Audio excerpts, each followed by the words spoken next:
The Art of Being. Erich Fromm. Contents. Part 1. On the Art of Being. Part 2. Great Shams. Trivial Talk. No Effort, No Pain. Anti-authoritarianism. Part 3. To will one thing. To be awake. To be aware. To concentrate. To meditate. Part 4. Psychoanalysis and self-awareness. Self-analysis. Methods of self-analysis. Part 5. On the culture of having. On the philosophy of having. On the psychology of having. Part 6. From having to well-being. Part 1. On the art of being.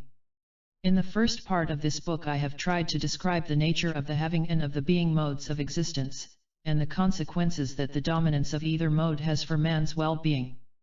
We had concluded that the full humanization of man requires the breakthrough from the possession-centered to the activity-centered orientation, from selfishness and egotism to solidarity and altruism. In the second part of the book I want to make some practical suggestions concerning the steps that might be helpful as preparations for the effort to move toward this humanization. The discussion of steps in the practice of the art of living must begin with the question on the answer to which all practice depends: what is the goal of living? What is life's meaning for man? But is this really a meaningful question? Is there a reason for wanting to live, and would we rather not live if we had no such reason? The fact is that all living beings, animals and men, want to live, and this wish is paralyzed only under exceptional circumstances, such as unbearable pain or, in man, by the presence of passions such as love, hate, pride, loyalty that can be stronger than the wish to live. It seems that nature, or if you will, the process of evolution, has endowed every living being with the wish to live, and whatever he believes to be his reasons are only secondary thoughts by which he rationalizes this biologically given impulse. We do of course need to acknowledge theoretical ideas of evolution. Meister Eckhart has made the same point in a simpler, poetic way.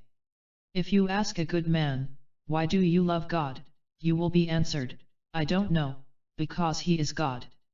Why do you love truth? For truth's sake. Why do you love justice? For the sake of justice.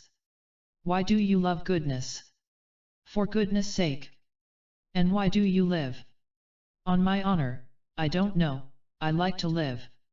That we want to live, that we like to live, are facts that require no explanation. But if we ask how we want to live, what we seek from life, what makes life meaningful for us, then indeed we deal with questions, and they are more or less identical, to which people will give many different answers. Some will say they want love, others will choose power, others security, others sensuous pleasure and comfort, others fame, but most would probably agree in the statement that what they want is happiness. This is also what most philosophers and theologians have declared to be the aim of human striving. However, if happiness covers such different, and mostly mutually exclusive, contents as the ones just mentioned, it becomes an abstraction and thus rather useless. What matters is to examine what the term happiness means for the layman as well as for the philosopher. Even among the different concepts of happiness there is still a view shared by most thinkers: we are happy if our wishes are fulfilled, or, to put it differently, if we have what we want. The differences between the various views consist in the answer to the question what are those needs the fulfillment of which brings about happiness. We come thus to the point at which the question of the aim and meaning of life leads us to the problem of the nature of human needs. By and large, there are two opposing positions. The first, and today almost exclusively held, position is that a need is defined entirely subjectively. It is the striving for something I want badly enough so that we have a right to call it a need, the satisfaction of which gives pleasure. In this definition the question is not raised what the source of the need is. It is not asked whether, as with hunger and thirst, it has a physiological root, or, like the need for refined food and drink, for art, for theoretical thought, it is a need rooted in the social and cultural development of man, or whether it is a socially induced need like that for cigarettes, automobiles, or innumerable gadgets, or, finally, whether it is a pathological need like that for such behaviors as sadism or masochism. Nor, in this first view, is the question raised what effect the satisfaction of the need has on a person, whether it enriches his life and contributes to his growth or whether it weakens him, stifles him, prevents growth, and is self-destructive. Whether a person enjoys the satisfaction of his desire to listen to Bach, or that of his sadism by controlling or hurting helpless people, is supposed to be a matter of taste. As long as this is what a person has a need for, happiness consists in the satisfaction of this need. The only exceptions that usually are made are those cases in which the satisfaction of a need severely damages other people or the social usefulness of the person himself. Thus the need to destroy or the need to take drugs are usually not supposed to be needs that can claim their legitimacy from the fact that their satisfaction might produce pleasure. The opposite, or second, position is fundamentally different. It focuses on the question of whether a need is conducive to man's growth and well-being or whether it hobbles and damages him. It speaks of such needs as are rooted in man's nature and are conducive to his growth and self-fulfillment. In this second concept, the purely subjective nature of happiness is replaced by an objective, normative one. Only the fulfillment of desires that are in man's interests leads to happiness. In the first instance I say, I am happy if I get all the pleasure I want. In the second, I am happy if I get what I ought to want, provided I want to attain an optimum of self-completion. It need not be emphasized that this last version is unacceptable from the standpoint of conventional scientific thinking because it introduces a norm, i.e., a value judgment, into the picture and hence seems to deprive the affirmation of its objective validity. The question arises, however, whether it is true that a norm has objective validity. Can we not speak of a nature of man, and if this is so, does not an objectively definable nature of man lead to the assumption that its aim is the same as that of all living beings, namely, its most perfect functioning and the fullest realization of its potentialities? Does it then not follow that certain norms are conducive to this aim while others hamper it? This is indeed well understood by any gardener. The aim of the life of a rosebush is to be all that is inherent as potentiality in the rosebush, that its leaves are well developed and that its flower is the most perfect rose that can grow out of this seed. The gardener knows, then, in order to reach this aim he must follow certain norms that have been empirically found. The rosebush needs a specific kind of soil, of moisture, of temperature, of sun, and shade. It is up to the gardener to provide these things if he wants to have beautiful roses. But even without his help the rosebush tries to provide itself with the optimum of needs. It can do nothing about moisture and soil, but it can do something about sun and temperature by growing crooked, in the direction of the sun, provided there is such an opportunity. Why would not the same hold true for the human species? Even if we had no theoretical knowledge about the reasons for the norms that are conducive to man's optimal growth and functioning, experience tells us just as much as it tells the gardener. Therein lies the reason that all great teachers of man have arrived at essentially the same norms for living, the essence of these norms being that the overcoming of greed, illusions, and hate, and the attainment of love and compassion, are the conditions for attaining optimal being. Drawing conclusions from empirical evidence, even if we cannot explain the evidence theoretically, is a perfectly sound and by no means unscientific method, although the scientist's ideal will remain to discover the laws behind the empirical evidence. Now, those who insist that all so-called value judgments in reference to human happiness have no theoretical foundation do not raise the same objection with regard to a physiological problem, although logically the case is not different. Assuming a person has a craving for sweets and cakes, becomes fat and endangers his health, they do not say, if eating constitutes his greatest happiness, he should go on with it and not persuade himself, or let himself be persuaded by others, to renounce this pleasure. They recognize this craving as something different from normal desires, precisely because it damages the organism. This qualification is not called subjective, or a value judgment or unscientific, simply because everyone knows the connection between overeating and health.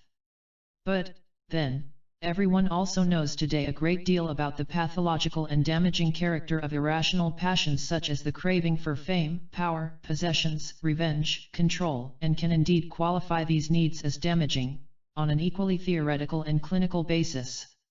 One has only to think of the manager sickness, peptic ulcers, which is the result of wrong living, the stress produced by overambitiousness, dependence on success, lack of a truly personal center.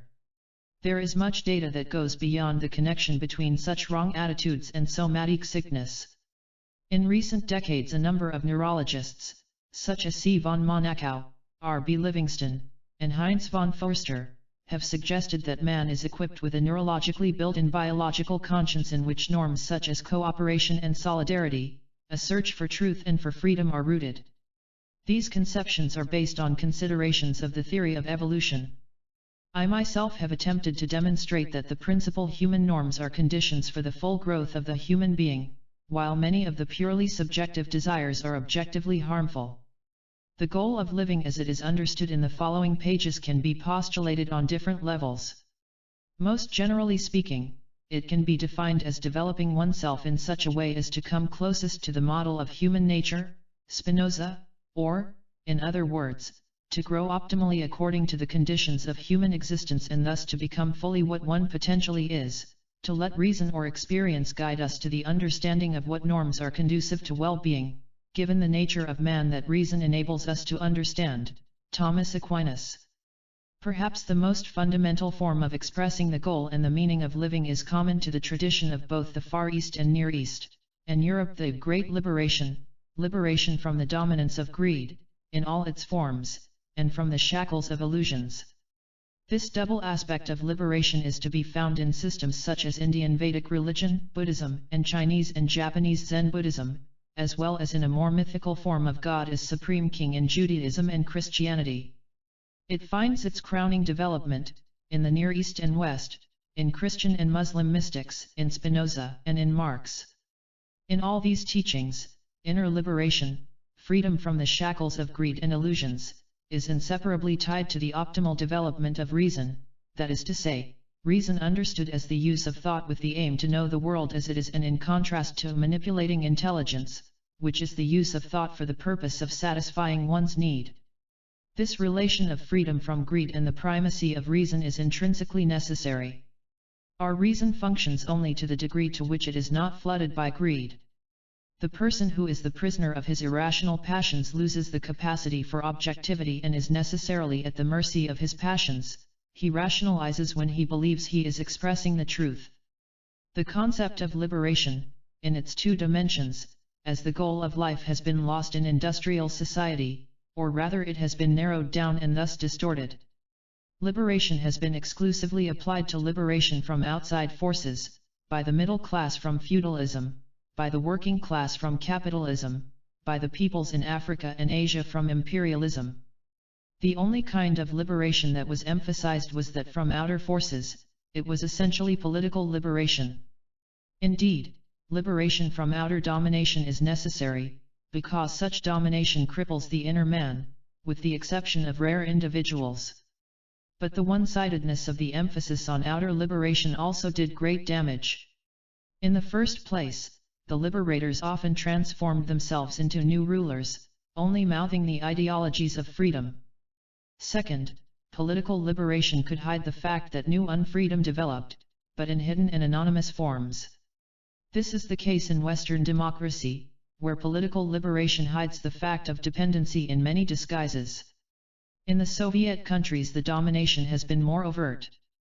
Most importantly, one forgot entirely that man can be a slave even without being put in chains, the reverse of an oft-repeated religious statement that man can be free even when he is in chains.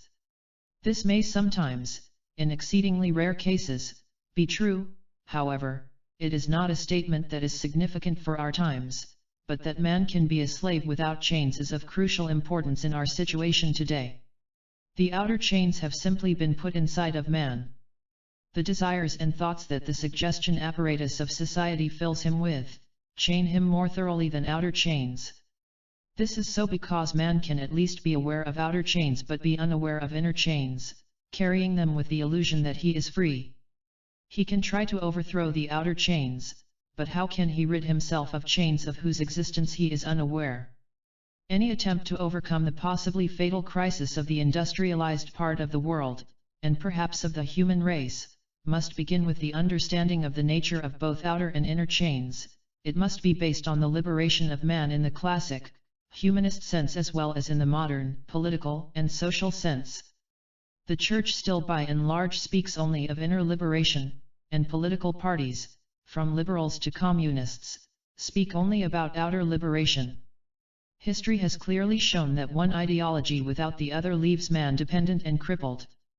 The only realistic aim is total liberation, a goal that may well be called radical, or revolutionary, humanism. Just as liberation has been distorted in industrial society, so too has the concept of reason. Since the beginning of the Renaissance, the main object that reason has tried to grasp was nature, and the marvels of technique were the fruits of the new science. But man himself ceased to be the object of study, except, more recently, in the alienated forms of psychology, anthropology, and sociology. More and more he was degraded to a mere tool for economic goals.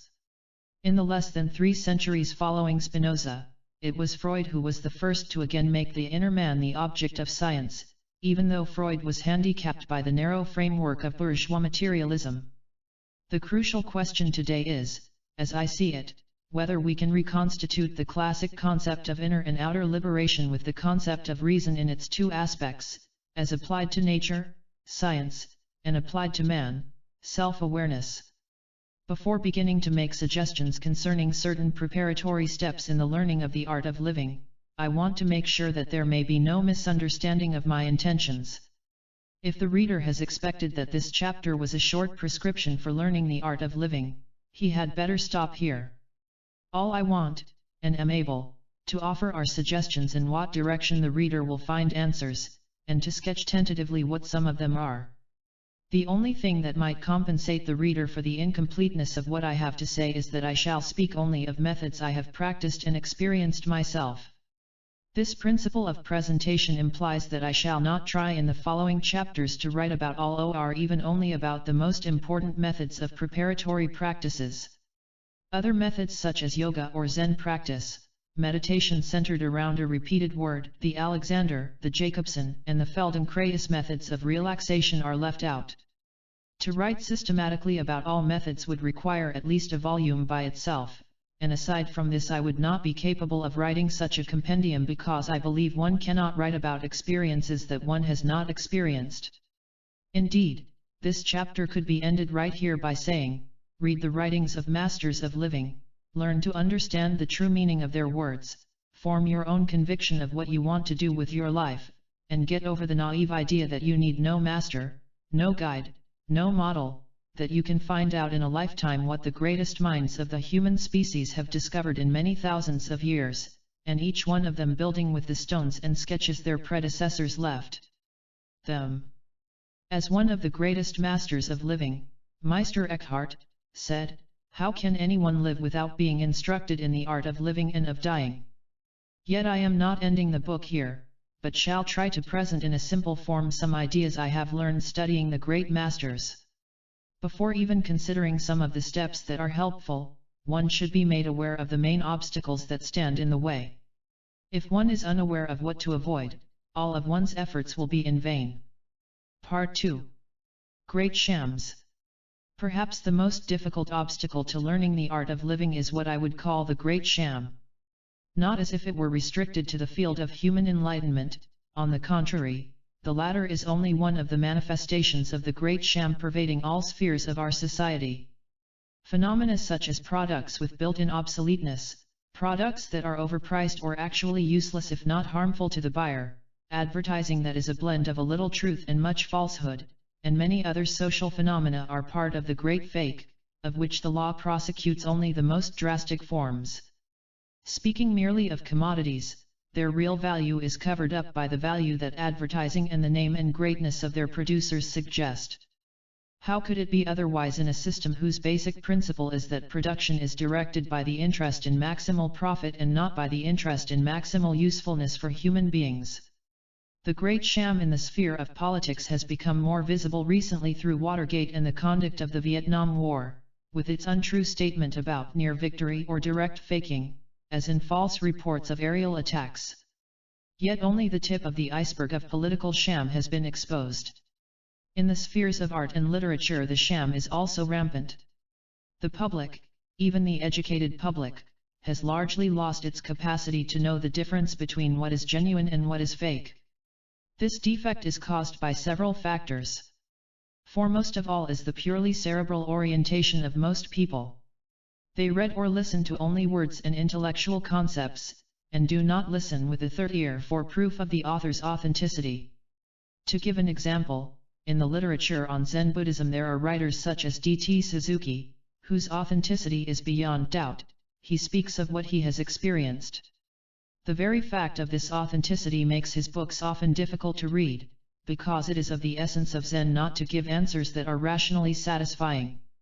There are some other books, which seem to portray the thoughts of Zen properly but whose authors are mere intellectuals whose experience is shallow.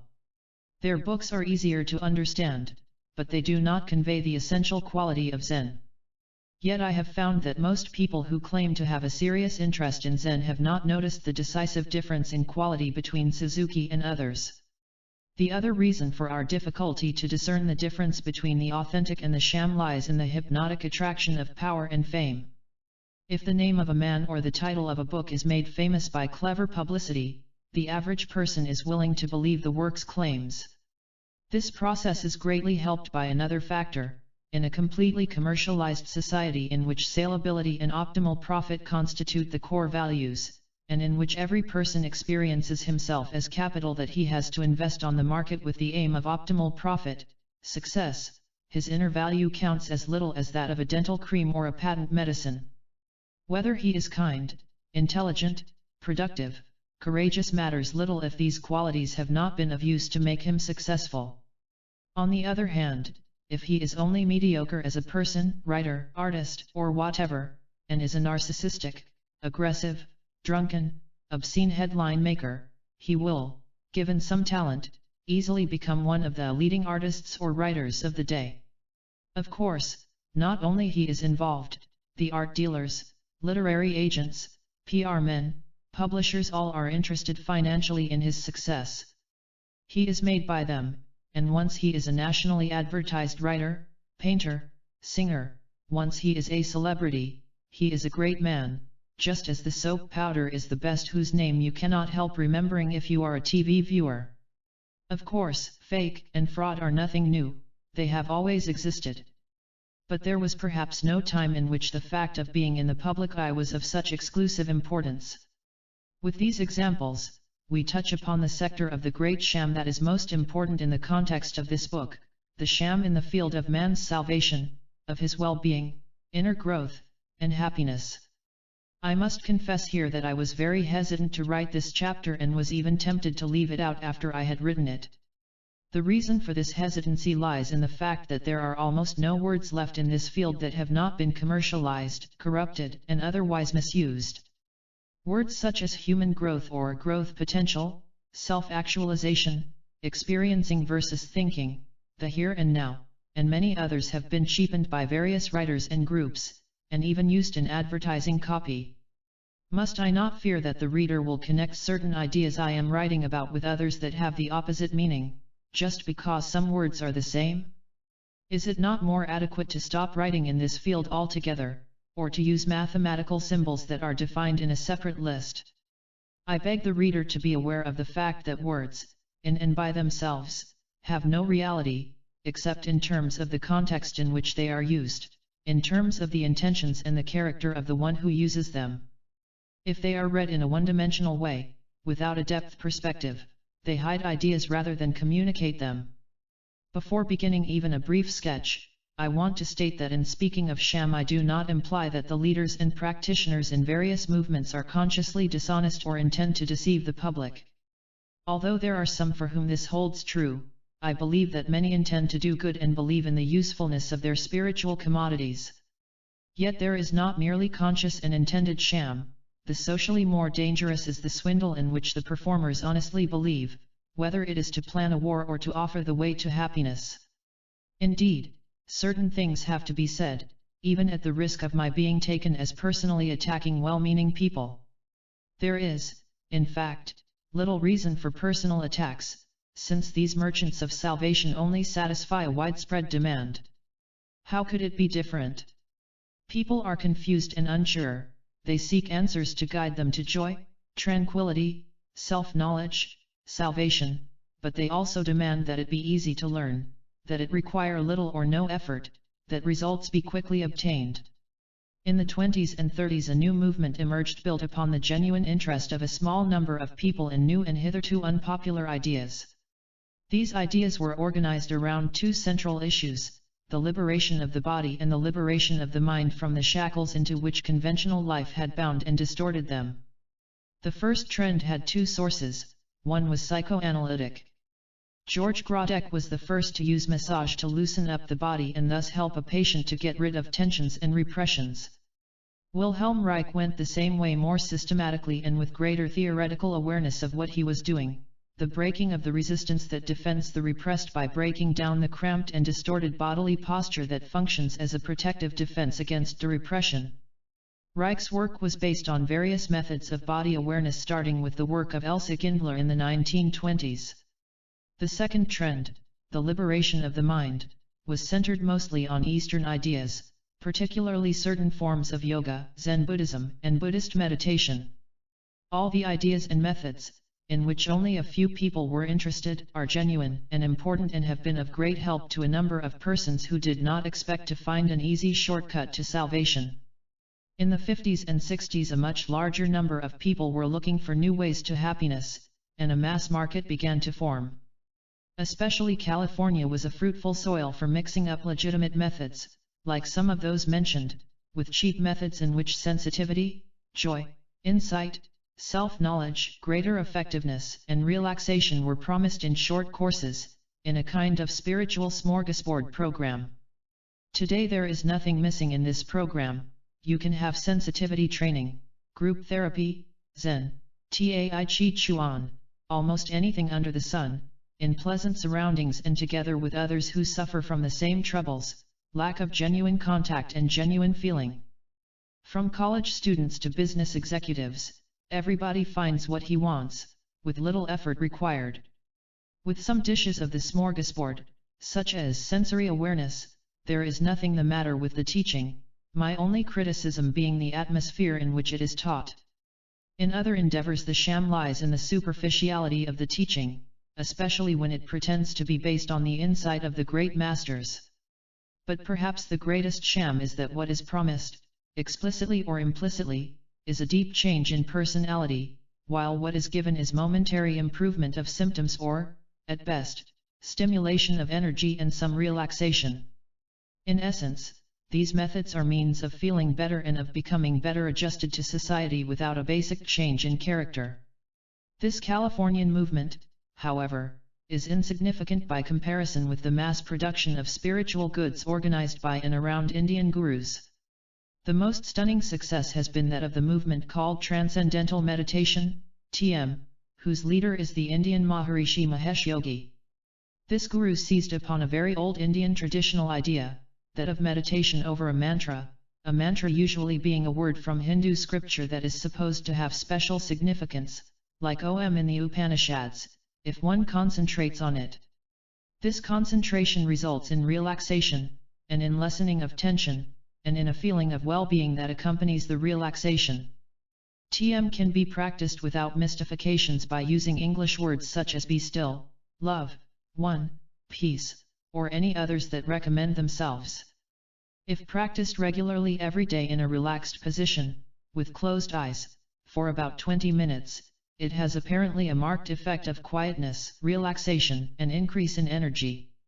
Since I have not practiced it myself so far, I only rely on credible reports by those who have. Maharishi did not invent this method, but he has invented how it can be packaged and marketed.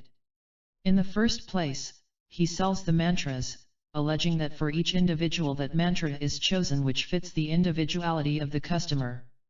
Even if there were such correlations between specific mantras and specific individuals, any one of the thousands of teachers who introduce the novices to the secret could hardly know enough about the individuality of the new customer to make the right choice. The idea of the custom-made mantra is the basis for selling it for a not inconsiderable sum to the newcomer.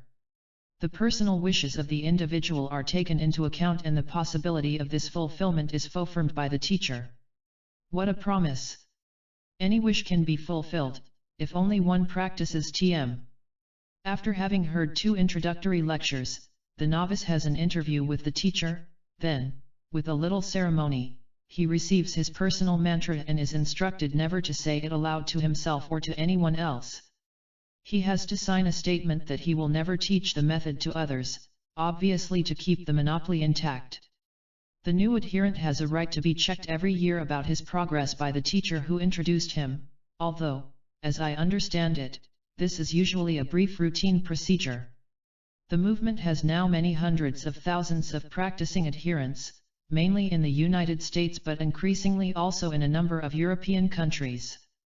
The promise that TM holds out is, aside from the fulfillment of any personal wish, that the practice does not require any effort, yet it is the basis for successful, meaningful behavior. Success and inner growth go together. Caesar and God are reconciled. The more you grow spiritually, the more successful you will also be in business. Indeed, the movement itself, its advertising, its vague and often meaningless language, its references to some respectable ideas, the cult of a smiling leader, has adopted all the features of big business. The existence and popularity of the movement are as little surprising as that of certain patent medicines.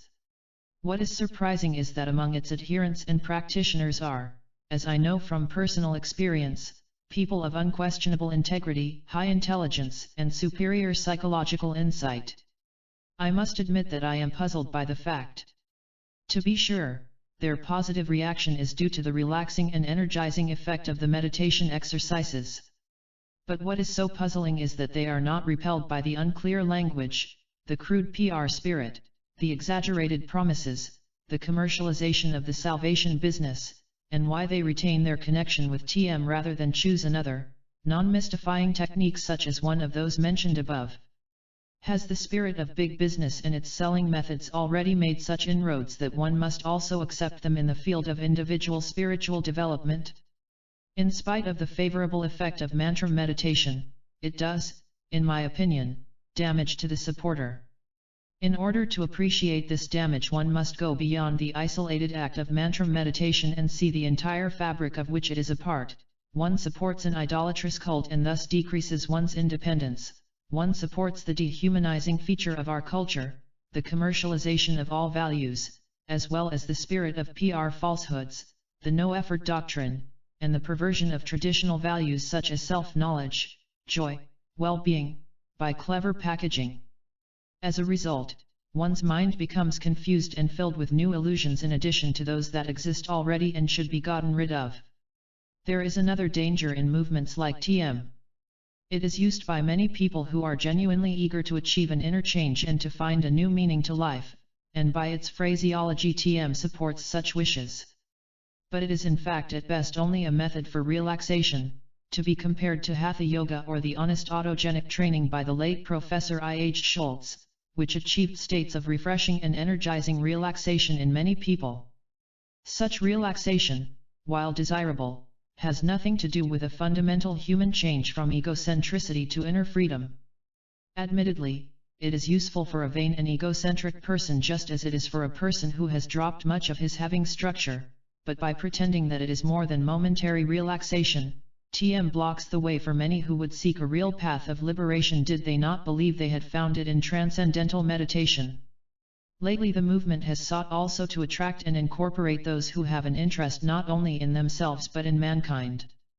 The Maharishi announced a world plan on January 8, 1972, after 7 days of silence, to 2,000 new teachers of the science of creative intelligence on the island of Majorca. This world plan is to be fulfilled by the construction of 3,500 world plan centers, each center for 1 million people. Each will educate 1,000 teachers of the science of creative intelligence, so that eventually every 1,000 people in every part of the world will be provided with a teacher. The world plan has 7 aims, among them, to improve the achievements of governments and to abolish the old problems of crime and of all behavior that results in misfortune. For the realization of the 7 goals there exist 7 courses. Summarizing his aim, the Maharishi stated, "We shall consider ourselves as successful only then, when the problems of today's world are essentially diminished and eventually abolished, and when the educational authorities of every country will be able to bring up fully developed citizens." Do these plans for the salvation of the world need any comment to prove their lack of any thought, which goes beyond vulgar selling methods? The success of TM has given rise to similar ventures. One such enterprise was described in Newsweek, February 17, 1975. Its inventor, born Jack Rosenberg, now Werner, from Wernher von Braun, Erhard, from the former German Chancellor Ludwig Erhard, has founded Erhard Seminar Training, EST. In EST he packaged his experience with yoga, Zen, sensitivity training, and encounter therapy into a new unit that is sold for $250 in 2 weekend sessions. According to the 1975 report, already 6,000 salvation seekers had been processed, with a large profit for EST. This is very little compared with TM, yet it shows that by now not only an Indian but a former personal motivation expert from a Philadelphia suburb can break into the business. I have devoted so much space to these movements because I think there is an important lesson to be learned. The basis for any approach to self-transformation is an ever-increasing awareness of reality and the shedding of illusions. Illusions contaminate even the most wonderful-sounding teaching to make it poisonous. I am not referring here to possible errors in the teaching.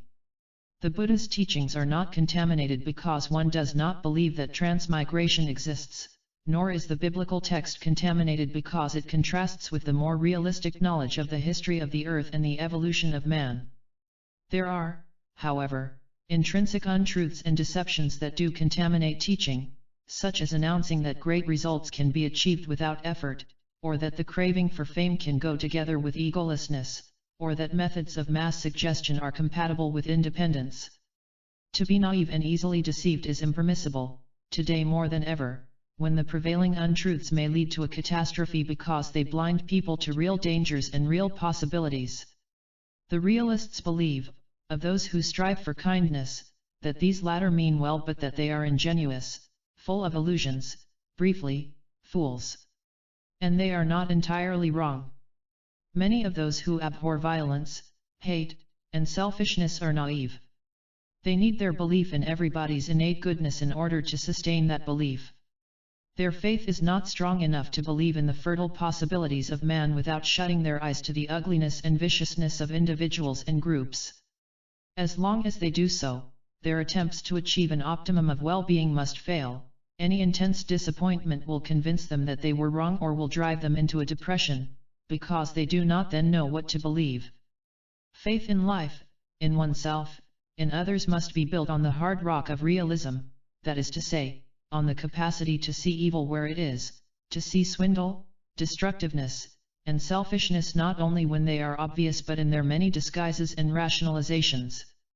Indeed, faith, love, and hope must go together with such a passion for seeing reality in all its nakedness that the outsider would be prone to call the attitude cynicism. And cynical it is, when we mean by it the refusal to be taken in by the sweet and plausible lies that cover almost everything that is said and believed. But this kind of cynicism is not cynicism, it is uncompromisingly critical, a refusal to play the game in a system of deception. Meister Eckhart expressed this briefly and succinctly when he said of the simple one, whom Jesus taught, "He does not deceive but he is also not deceived." Indeed, neither the Buddha, nor the prophets, nor Jesus, nor Eckhart, nor Spinoza, nor Marx, nor Schweitzer were softies.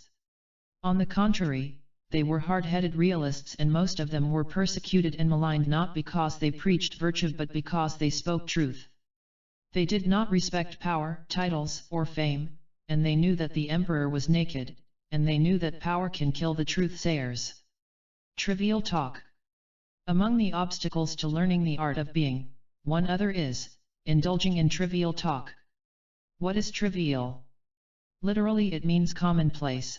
From lat trivia equals the point where three roads meet, it usually denotes shallow, humdrum, lacking ability or moral qualities.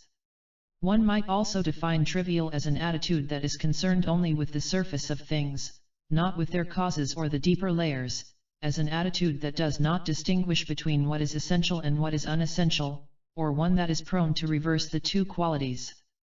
We may say, in addition, that triviality results from unaliveness, unresponsiveness, deadness, or from any concern that is not related to the central task of man, to be fully born.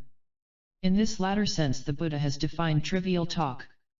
He said, "If the mind of a monk inclines to talking, he should think thus: I shall not engage in the low kind of talk that is vulgar, worldly, and unprofitable, that does not lead to detachment, dispassionateness, cessation, tranquility, direct knowledge, enlightenment, nirvana, namely talk about kings, thieves, ministers, armies, famine, and war, about eating, drinking, clothing, and lodgings, about garlands, perfumes, relatives, vehicles, villages, towns, cities and countries, about women and wine, the gossip of the street and the well, talk about ancestors, about various trifles, tales about the origins of the world and the sea, talk about things being so or otherwise, and similar matters. Thus he has clear comprehension. But talk that is helpful for leading the austere life, useful for mental clarity, that leads to complete detachment, dispassionateness, cessation, tranquility, direct knowledge, enlightenment, and nibbana, that is talk on frugality, contentedness, solitude, seclusion, application of energy, virtue, concentration, wisdom, deliverance, and on the knowledge and vision bestowed by deliverance, in such talk shall I engage." Thus he has clear comprehension. Some of the examples cited for trivial conversation may not appear trivial to a non-Buddhist, such as the question of the origin of the world, or perhaps even a Buddhist might say that talk about famine, if serious and with the intention to help, was never meant to be trivial by the Buddha. However this may be, the whole list, in its bold summation of topics some of which are sacred to some and dear to many, is very impressive because it conveys the flavor of banality. How many billions of conversations have taken place in these last years about inflation, Vietnam, the Near East, Watergate, elections, etc., and how rarely do these conversations go beyond the obvious, the strict partisan viewpoint, and penetrate to the roots and causes of the phenomena that are discussed. One is prone to believe that most people need wars, crimes, scandals, and even illness in order to have something to talk about, that is, in order to have a reason to communicate with each other even though on the level of triviality. Indeed, when human beings are transformed into commodities, what can their conversation be but trivial? Would commodities on the market, if they could speak, not talk about the customers, the behavior of the sales personnel, their own hopes of fetching a high price and their disappointment when it became clear that they would not be sold? Perhaps most trivial talk is a need to talk about oneself. Hence, the never-ending subject of health and sickness, children, travel, successes, what one did, and the innumerable daily things that seem to be important. Since one cannot talk about oneself all the time without being thought a bore, one must exchange the privilege by a readiness to listen to others talking about themselves. Private social meetings between individuals, and often, also, meetings of all kinds of associations and groups, are little markets where one exchanges one's need to talk about oneself and one's desire to be listened to for the need of others who seek the same opportunity. Most people respect this arrangement of exchange. Those who don't, and want to talk more about themselves than they are willing to listen, are cheaters, and they are resented and have to choose inferior company in order to be tolerated. One can hardly overestimate people's need to talk about themselves and to be listened to. If this need were present only in highly narcissistic people, who are filled only with themselves, it would be easy to understand. But it exists in the average person for reasons that are inherent in our culture. Modern man is a mass man, he is highly socialized, but he is very lonely. David Reisman has expressed this phenomenon strikingly in the title of his 1961 book The Lonely Crowd, New York, Free Press. Modern man is alienated from others and confronted with a dilemma. He is afraid of close contact with another and equally afraid to be alone and have no contact. It is the function of trivial conversation to answer the question, how do I remain alone without being lonely? Talking becomes an addiction. As long as I talk, I know I exist, that I am not nobody, that I have a past, that I have a job, I have a family. And by talking about all this I affirm myself. However, I need someone to listen. If I were only talking to myself I would go crazy. The listener produces the illusion of a dialogue, when in reality there is only a monologue. Bad company, on the other hand, is not only the company of merely trivial people but of evil, sadistic, destructive life-hostile people. But why, one might ask, is there a danger in the company of bad people, unless they try to harm one in one form or another? In order to answer this question it is necessary to recognize a law in human relations: there is no contact between human beings that does not affect both of them. No meeting between two people, no conversation between them, except perhaps the most casual one, leaves either one of them unchanged, even though the change may be so minimal as to be unrecognizable except by its cumulative effect when such meetings are frequent. Even a casual meeting can have a considerable impact. Who has not once been touched in his life by the kindness in a face of a person whom he saw only for a minute and never talked to? Who has not experienced the horror that a truly evil face produced in him, even being exposed to it for only a moment? Many will remember such faces and the effects they had on them for many years, or for all their lives. Who, after being with a certain person, has not felt cheered up, more alive, in a better mood, or in some cases even possessing new courage and new insights, even though the content of the conversation would not account for this change? On the other hand, many people have had the experience, after being with certain others, of being depressed, tired, hopeless, yet unable to find the content of the conversation responsible for the reaction. I am not speaking here of the influence of persons with whom somebody is in love, admires, is afraid of, etc. Obviously they can have a strong influence by what they say or how they behave toward a person who is under their spell. What I am talking about is the influence of persons on those who are not bound to them in special ways. All these considerations lead to the conclusion that it is desirable to avoid trivial and evil company altogether, unless one can assert oneself fully and thus make the other doubt his own position. Inasmuch as one cannot avoid bad company, one should not be deceived. One should see the insincerity behind the mask of friendliness, the destructiveness behind the mask of eternal complaints about unhappiness, the narcissism behind the charm. One should also not act as if he or she were taken in by the other's deceptive appearance, in order to avoid being forced into a certain dishonesty oneself. One need not speak to them about what one sees, but one should not attempt to convince them that one is blind. The great 12th century Jewish philosopher Moses Maimonides, recognizing the effect of bad company, made the drastic proposal: if you live in a country whose inhabitants are evil, avoid their company. If they try to force you to associate with them, leave the country, even if it means going to the desert. If other people do not understand our behavior, so what? Their request that we must only do what they understand is an attempt to dictate to us. If this is being asocial or irrational in their eyes, so be it. Mostly they resent our freedom and our courage to be ourselves. We owe nobody an explanation or an accounting, as long as our acts do not hurt or infringe on them. How many lives have been ruined by this need to explain, which usually implies that the explanation be understood, i.e., approved. Let your deeds be judged, and from your deeds your real intentions. But know that a free person owes an explanation only to himself, to his reason and his conscience, and to the few who may have a justified claim for explanation. No effort, no pain. Another barrier to learning the art of being is the no effort, no pain doctrine. People are convinced that everything, even the most difficult tasks, should be mastered without or with only little effort. This doctrine is so popular that it scarcely requires a lengthy explanation. Take our entire method of education. We persuade our young people, we actually beg them, to get an education. In the name of self-expression, anti-achievement, freedom, we make every course as easy and pleasant as possible. The only exceptions are the natural sciences, where real achievement is intended and where one cannot master the subject in easy lessons. But in the social sciences, art, and literature courses, and in elementary and high schools, the same tendency is present. Make it easy and take it easy.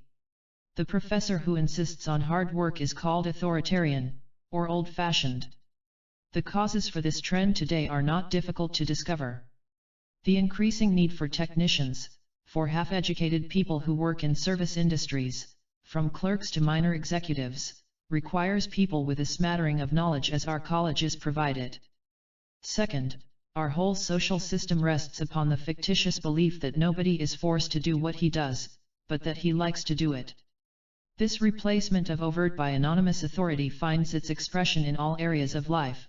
Force is camouflaged by consent, the consent is brought about by methods of mass suggestion. As a consequence, study too should be felt as pleasant, not enforced, and all the more so in fields in which the need for serious knowledge is minimal. The idea of effortless learning has still another root. Technical progress has indeed diminished the amount of physical energy necessary for the production of goods. In the first industrial revolution, animal and human physical energy were replaced by the mechanical energy of the machine. In the second industrial revolution, thinking and memorizing are replaced by machines up to the large computers. This liberation from hard work is experienced as the greatest gift of modern progress. And it is a gift, provided that the human energy thus liberated be applied to other, more elevated and creative tasks. However, this has not been the case. The liberation from the machine has resulted in the ideal of absolute laziness, of the horror of making any real effort. The good life is the effortless life. The necessity to make strong efforts is, as it were, considered to be a medieval remnant, and one makes strong efforts only if one is really forced to do so, not voluntarily. You take your car to the grocery store 2 blocks away in order to avoid the effort of walking. The clerk in the store punches 3 figures on the adding machine to save the mental effort of adding. Related to the no-effort doctrine is the no-pain doctrine. This, too, has a phobic quality, to avoid under all circumstances pain and suffering, physically and, particularly, mentally. The era of modern progress claims to lead man into the promised land of painless existence. In fact, people develop a kind of chronic phobia of pain. Pain is referred to here in the broadest sense of the word, not merely physical and mental pain. It is also painful to practice musical scales for hours every day, to study a subject that is not interesting yet is necessary for acquiring the knowledge one is interested in. It is painful to sit and study when one would like to meet his girlfriend, or just walk, or have fun with friends. These are indeed small pains. Regretfully, one must be willing to accept them cheerfully and without fretting if one wants to learn what is essential, wants to correct whatever is wrong in one's hierarchy. As far as more severe suffering is concerned, it must indeed be said that to be happy is only the lot of a few, to suffer is the lot of all men. Solidarity among men has one of its strongest foundations in the experience of sharing one's own suffering with the suffering of all. Anti-authoritarianism.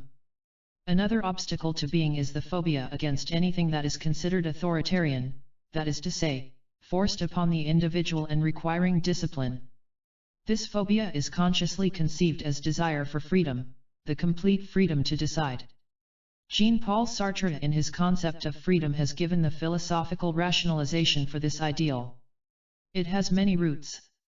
First of all, there is a socio-economic root. Capitalist economy is based on the principle of freedom, to sell and to buy without interference or restriction, the freedom to act without any restricting moral or political principles, except those explicitly codified by law, which on the whole tend to prevent willful damage to others. But even though bourgeois freedom had largely economic roots, we cannot understand the passionate character of the wish for liberty unless we take into account that this wish was also rooted in a powerful existential passion, the need to be oneself and not a means to be used for the purposes of others. This existential desire for liberty slowly was repressed, however, in the desire to protect one's property. The genuine wish for freedom became a mere ideology. And yet, a seemingly paradoxical development set in the last decades.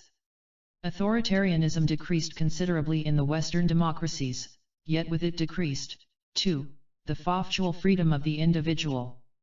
What changed was not the fact of dependency but its form. In the 19th century those who ruled exercised overt, direct authority: kings, governments, priests, bosses, parents, teachers. With changing methods of production, particularly the increasing role of machines, and with the change from the idea of hard work and saving to the ideal of consumption, happiness, overt personal obedience to a person was substituted by submission to the organization, the endless belt, the giant enterprises, governments which persuaded the individual that he was free, that everything was done in his interests, that he, the public, was the real boss.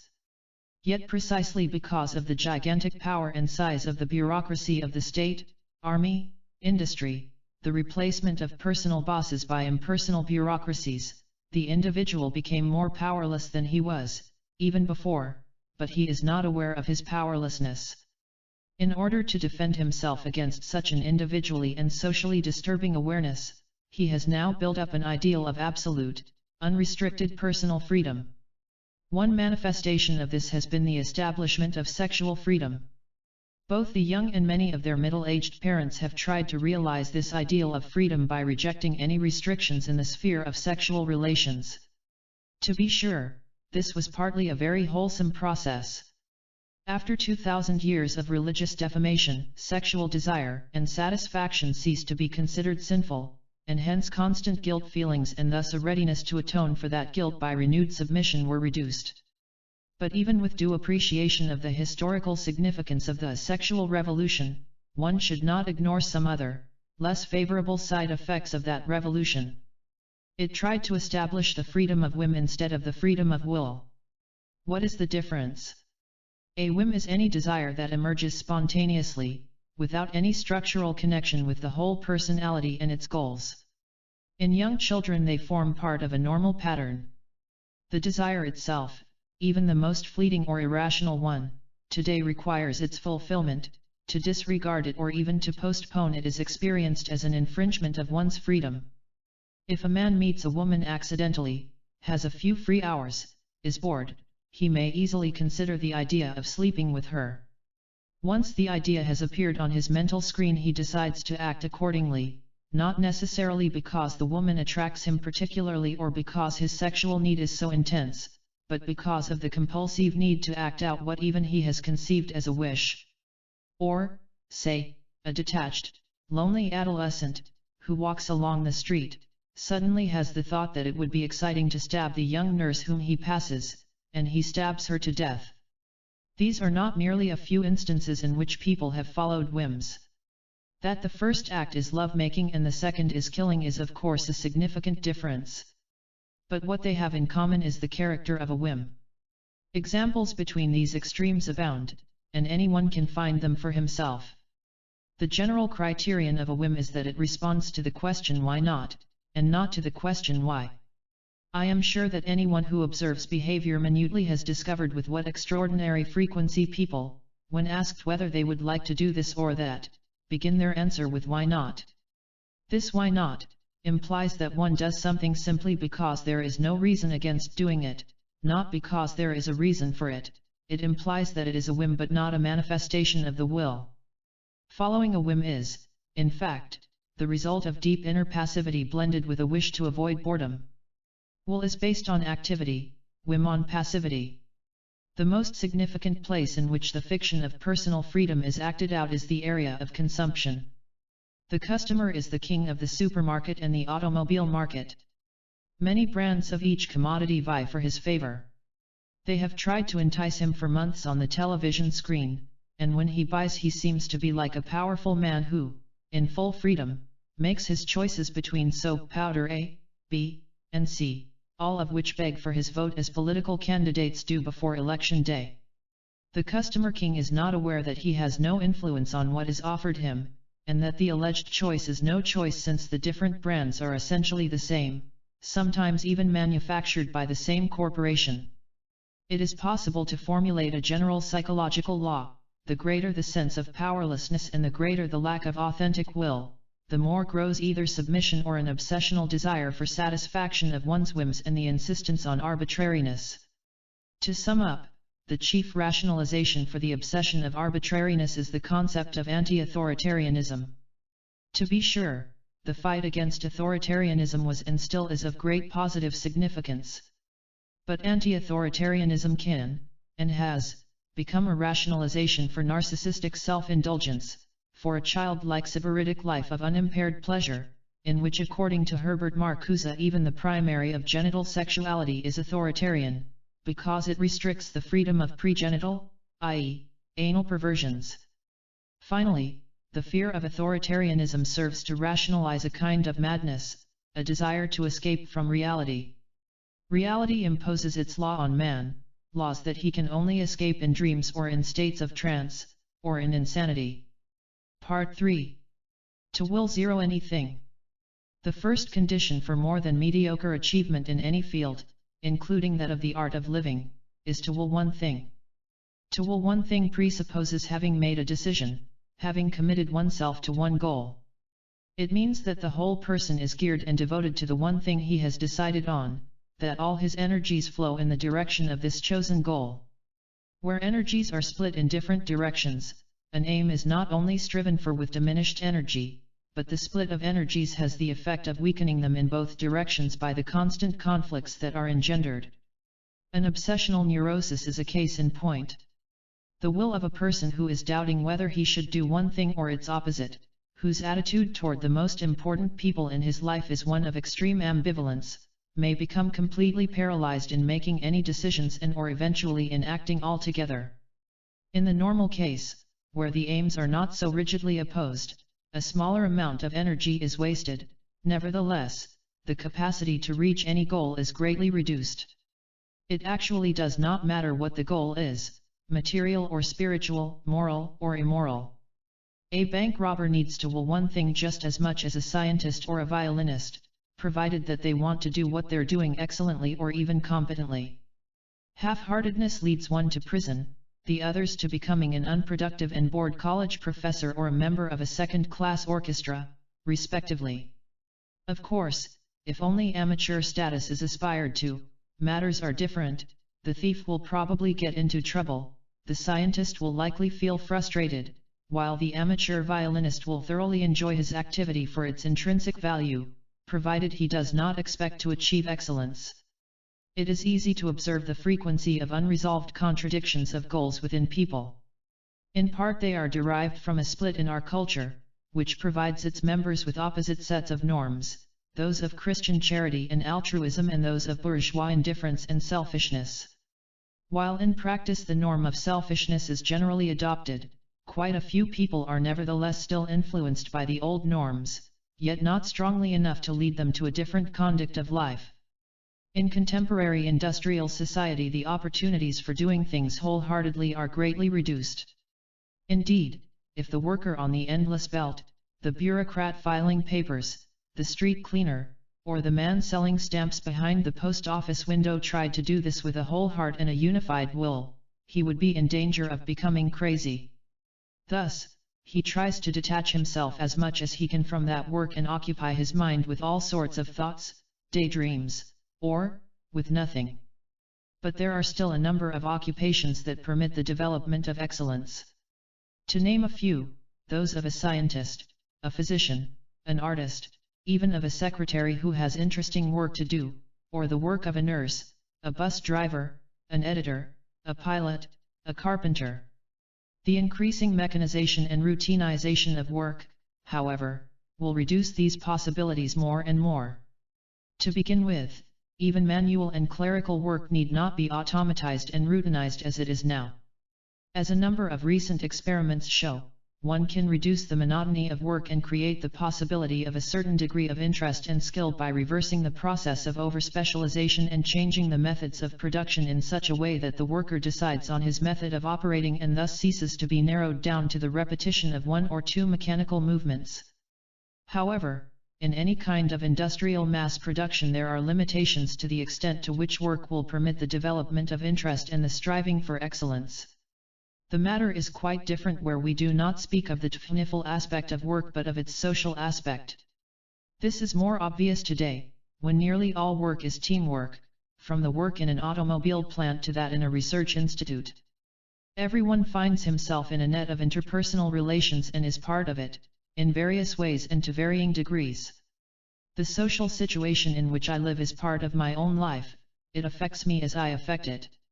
If the blue and white collar workers in an industrial enterprise or the nurses and employees in the hospital once they cease to be employed participated in managing the institutions by themselves, if they could build a community together with all who work in the same institution, they would have a task set before them that can achieve excellence by the rationality of organization and the quality of human relations.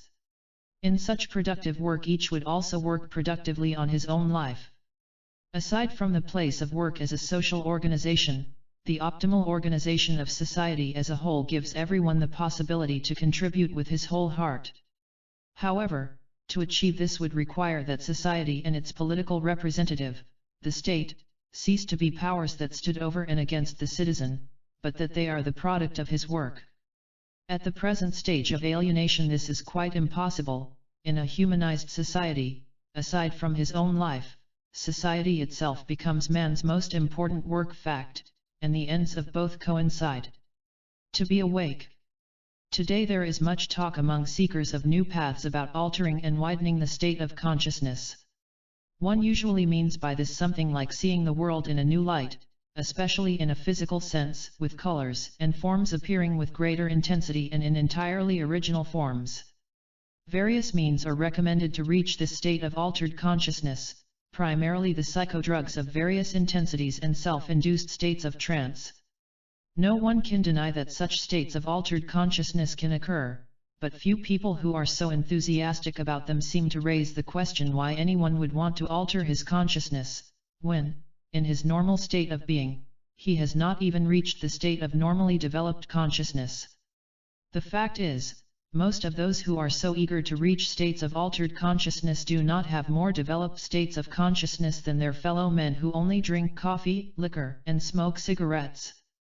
Binges of widened consciousness are escapes from a narrow consciousness, and after the trip they are no different from what they were before and from how their fellow men have been all the time, half-awake people.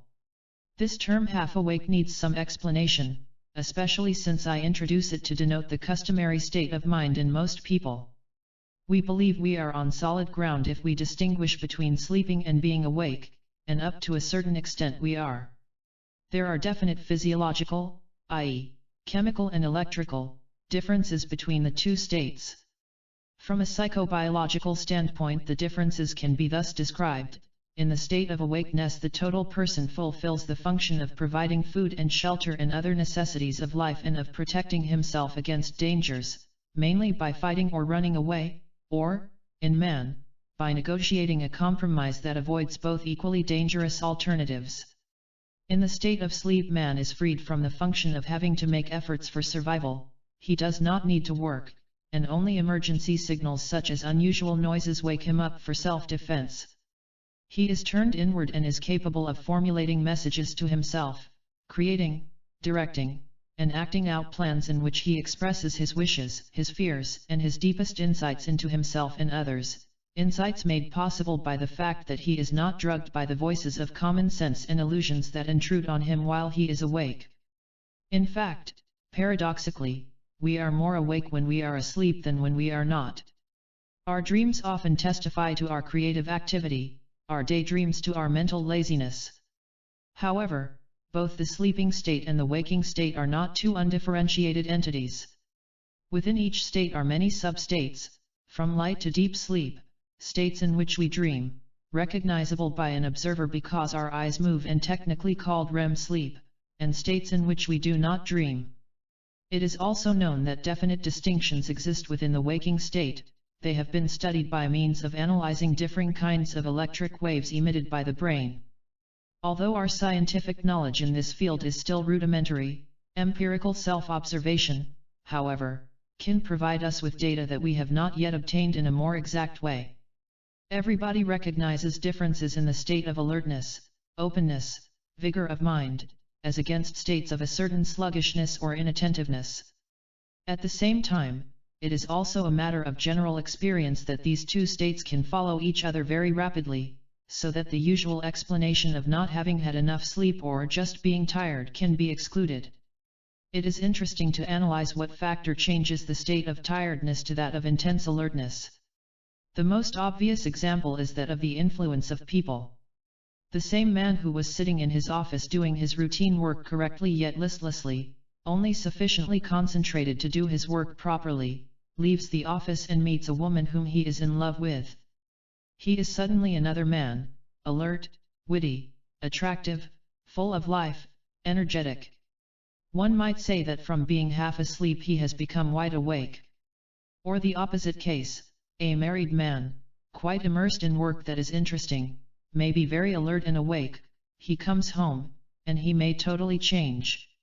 He may become bored, half drowsy, want to look at television, to have a drink, hoping that these will stimulate him. When this fails to occur, some desultory conversation with his wife may follow, then more television, and a sigh of relief when the day is over, topped sometimes by a bit of tired sex. This, of course, happens only in tired marriages, where people have long ceased to be in love, if they ever were. Other motives also stimulate awakeness: a danger, a chance to win or destroy or to conquer, or to satisfy any of the passions that are able to stimulate a person. One could say, justifiedly, "Tell me what wakes you up and I'll tell you who you are." It would be a mistake, though, to assume that the quality of being fully awake is independent of the stimuli that produce this result. The man brought to full awakeness by awareness of a danger will be mainly alert to all factors pertaining to this threat. The man brought to life by the chance of gaining in gambling may remain quite unaware of his wife's anguish about his addiction to it. To put it more generally, we become alert in the way and to the degree with which a vitally necessary task, such as working or defending one's vital interests, or a passionate goal, such as the quest for money, requires it. Different from this partial end, as it were, pragmatic alertness is a state of total awakeness. In this state one is not only aware of that which one needs to be aware of in order to survive or to satisfy passionate goals, one is aware of oneself and of the world, people and nature, around one.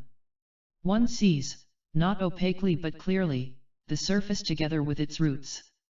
The world becomes fully real, every detail and the details in their configuration and structure become a meaningful unit. It feels as if a veil that had been in front of our eyes permanently, without our recognizing it was there, and had suddenly dropped away. This is an example of awakeness, known to everybody. We have seen the face of a person many times. He may be a relative, a friend, an acquaintance, a companion at work. One day, for reasons that we often do not understand, we suddenly see his face in a completely new manner. It is as if it has assumed a new dimension. It has come fully to life for us, even in its unaliveness. If this be the case, we see with an extraordinary clarity, distinctness, reality.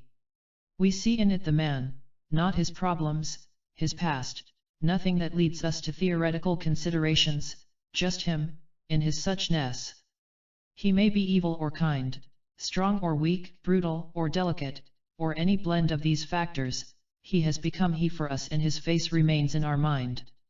We can never think of him in the bland, blurred, distant way he had appeared to us before. It is of course not necessarily the face that has become so expressive.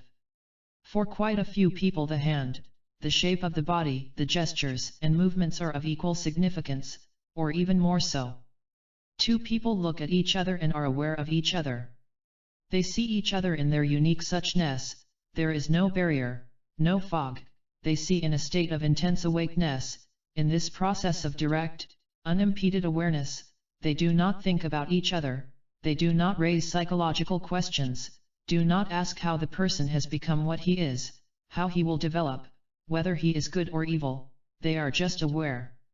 Later on, indeed, they may think of each other, they may analyze, evaluate, clarify, but if they thought while they are aware, the awareness would suffer. To be aware. Generally the words to be aware, to know, to be conscious of are considered to be synonymous. Yet the etymological roots of aware point to a difference from the two other words.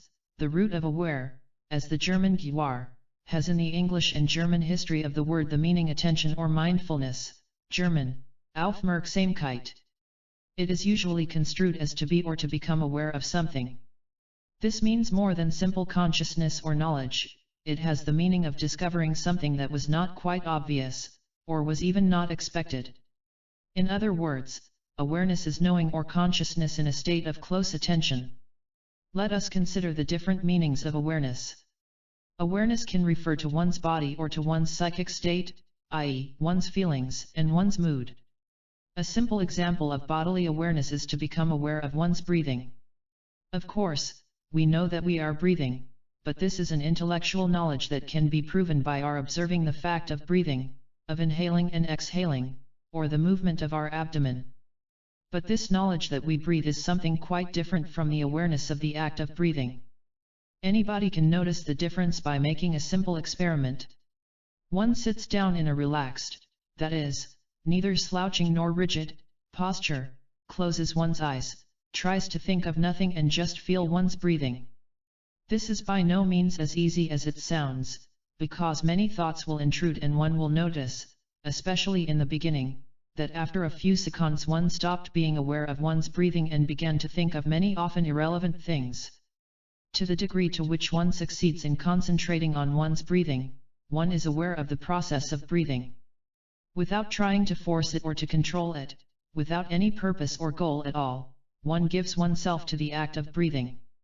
One will discover that this awareness of breathing is something quite different from thinking about one's breathing.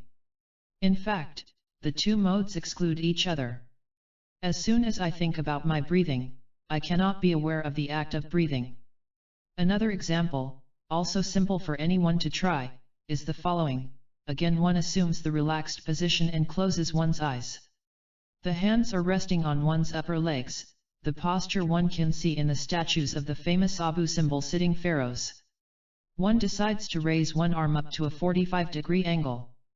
When we do this normally, with open eyes, our nervous system gives a signal to the corresponding muscles and we raise the arm. We do it immediately, we see the effect, the order is fulfilled and we can give the order to drop it to its original position.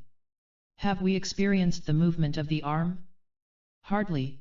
The arm is an instrument, and there is little difference from our pushing a button that would elevate an artificial arm. What matters is the effect, not the process.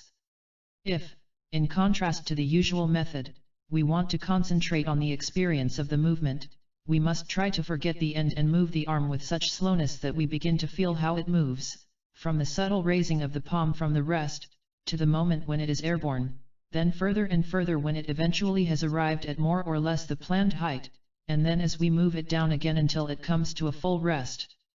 Anybody who does this little exercise will notice that he experiences the moving arm, and not that he is a witness to movement.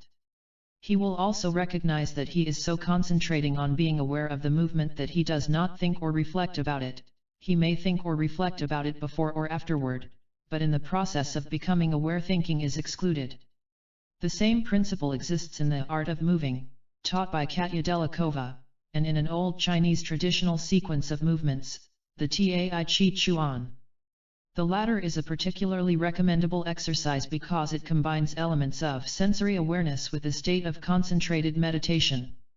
The same difference between awareness and thinking exists also with regard to the awareness of our feelings and moods. If I am aware of feeling joy, love, sadness, fear, or hate, this means that I feel and that the feeling is not repressed. It does not mean I think or reflect about my feeling. It would also be correct to say I am conscious of what I feel. Conscious comes from the Latin root con equals with plus scire equals to know, i.e., participating in knowledge, or with mental faculties awake. To be conscious contains an active element similar to be aware of. The German equivalent, Bewusstsein, is even more expressive. It is Bewusstsein equals conscious being. Until the 18th century it is used in philosophical language in two words, Bewusstsein. Thus far, I have discussed awareness of what is not hidden. A different kind of awareness is that of becoming aware of what is hidden. This becoming aware of what is hidden is the same as becoming conscious of what is unconscious, repressed, or to make conscious what is repressed, since in general it requires an active effort if something unconscious is to become conscious. We could also call the same process revealing or uncovering awareness. The two most far-reaching, eve-opening critical theories at the beginning of the latest phase of industrial society were those of Marx and of Freud. Marx showed the moving powers and the conflicts in the social historical process. Freud aimed at the critical uncovering of the inner conflicts. Both worked for the liberation of man, even though Marx's concept was more comprehensive and less time-bound than Freud's. Both theories also share the fate that they soon lost their most important quality, that of critical and thus liberating thought, and were transformed by most of their faithful adherents into ideologies, and their authors into idols. The fact that Freud's and Marx's critical analyses can be considered to express the same idea in two different dimensions is based on a fundamental consideration. Awareness refers not only to the uncovering of inner conflicts but equally to conflicts in social life that are negated and harmonized by ideologies, social rationalizations. Since the individual is a part of society and cannot be conceived of outside the social fabric, the illusions about social reality affect the clarity of his mind and thus also prevent him from liberating himself from the illusions about himself. The capacity to see and, equally so, blindness are not divisible. The critical faculty of the human mind is one. To believe one can be seeing internally but blind as far as the outside world is concerned is like saying that the light of a candle gives light only in one direction and not in all. The light of a candle is reason's capacity for critical, penetrating, uncovering thought. Two questions must arise: is the liberating effect of awareness possible, and if so, how? Furthermore, is awareness necessarily desirable? There can be no doubt that it is possible. There are many examples throughout history for the fact that man is able to undo the chains of illusion and penetrate to the roots and thus to the causes of phenomena. I am referring here not only to the great men, but to many ordinary people, who sometimes for unknown reasons shed the illusions obstructing their eyes and begin to see. More about this will be said in the later discussion of psychoanalysis. One answer to the question why it is possible seems to lie in the following consideration: the strength of man's position in the world depends on the degree of adequacy of his perception of reality. The less adequate it is, the more disoriented and hence insecure he is, and hence in need of idols to lean on and thus find security. The more adequate it is, the more can he stand on his own feet and have his center within himself. Man is like Antaeus, who charged himself with energy by touching Mother Earth, and who could be killed only when his enemy kept him long enough in the air. The question of whether shedding one's blindness is desirable is more difficult to answer. There will be considerable agreement that it is desirable, provided the insight into the hidden conflicts leads to a constructive solution and hence to greater well-being. This is what Marx expected if the working class would become aware of its own conditions. If the working class would get rid of its illusions, it would build a society that would not require any illusions, and this could be done, because the historical conditions were ripe. Freud believed that the insight into the hidden conflicts between conscious and unconscious forces would result in the cure of neurosis. But what if the conflict cannot be solved? Is man not better off to live with illusions than with a painful truth that does not help him to liberate himself in real life? If, as Marx and Freud believed, the teachings of religion were an illusion, was it a necessary one in order to make it possible for man to survive at all? What would have happened to him if he had given up this illusion and experienced nothing but despair at seeing no chance for a more human social order and greater personal well-being? Or, if a sadistic, obsessional person recognized the roots of his suffering, and yet, for a number of possible reasons, knew also that he could not change, would he not be better off if he remained blind and continued to believe in his rationalizations? Who will dare to answer these questions? At first glance, it would seem that the wish not to make anyone suffer unnecessarily should be a sufficient reason to plead in favor of not wanting to liberate him from his illusions. Yet I cannot help having some misgivings about this answer. Is this not the same as the question of whether one should tell a patient the truth about a terminal illness? Does one not deprive him of the last possibility to face his life, to gather all the inner force that he had not mobilized, and rise above fear to serenity and strength? This latter question has often been under discussion. It seems to me that the most concerned observers will refuse to choose, dogmatically, one or the other solution. They will agree that it depends on the personality of the dying person and that the judgment can be made only after one has tried to assess that person's inner actual and potential strength and to understand his deepest, often unexpressed wish. It would seem to me inhuman to force upon him the truth in any dogmatic belief that it is necessarily the best for him. In matters of conflicts and illusions in general, a similar reasoning appears justified. In the first place, the question is in part purely abstract, and hence a wrong question. Most individuals as well as social classes who cannot bear disillusionment without positive solutions will simply not listen to, understand, and certainly not agree with the disillusioning analysis, even if the critical thinker speaks with the voice of an angel. Examples in social and individual life of the strength of resistance abound, and there is no need to cite any. But what about those whose resistance is not so massive? Are they necessarily better off keeping their illusions? In order to answer this question, we must remember that becoming aware of the truth has a liberating effect. It releases energy and defogs one's mind. As a result, one is more independent, has one's center in oneself, and is more alive. One may fully realize that nothing in reality can be changed, but one has succeeded in living and dying as a human person and not as a sheep. If avoidance of pain and maximal comfort are supreme values, then indeed illusions are preferable to the truth. If, on the other hand, we consider that every man, at any time in history, is born with the potential of being a full man, and that, furthermore, with his death the one chance given to him is over, then indeed much can be said for the personal value of shedding illusions and thus attaining an optimum of personal fulfillment. In addition, the more seeing individuals will become, the more likely it is that they can produce changes, social and individual ones, at the earliest possible moment, rather than, as is often the case, waiting until the chances for change have disappeared because their mind, their courage, their will have become atrophied. The conclusion from all these considerations is that the most important step in the art of being is everything that leads to and enhances our capacity for heightened awareness and, as far as the mind is concerned, for critical, questioning thinking. This is not primarily a question of intelligence, education, or age. It is essentially a matter of character, more specifically, of the degree of personal independence from irrational authorities and idols of all kinds that one has achieved. How is this greater independence to be achieved?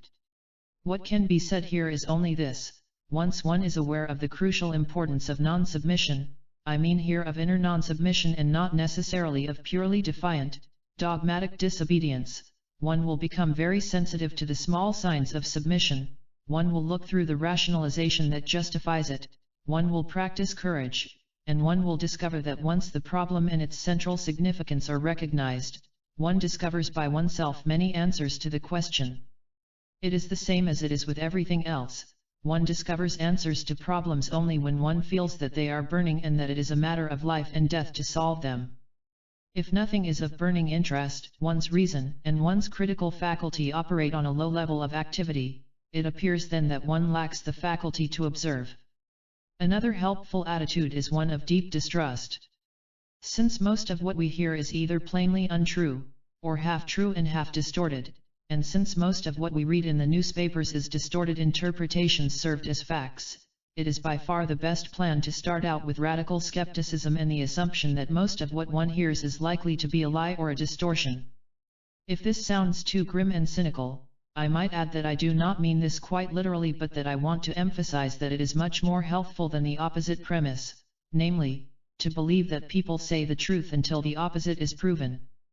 My recommendation may sound perhaps less misanthropic if I stress that I spoke of the truth of statements, not about people who are liars. It would perhaps be simpler, although less bearable, if most people could be thus qualified, but the fact is, a majority of people whose statements are untrue or half-true believe sincerely that they are speaking the truth, or at least persuade themselves of this while they are making their statements.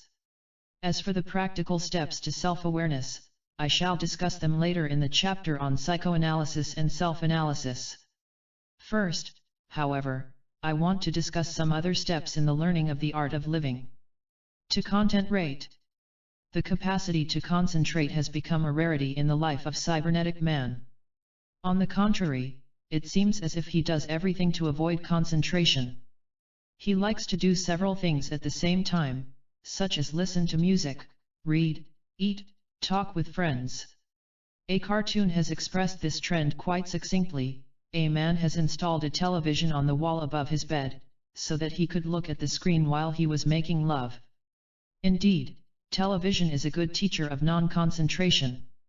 By interruptions of a program for advertising, the audience becomes conditioned not to concentrate. Reading habits exhibit the same tendency.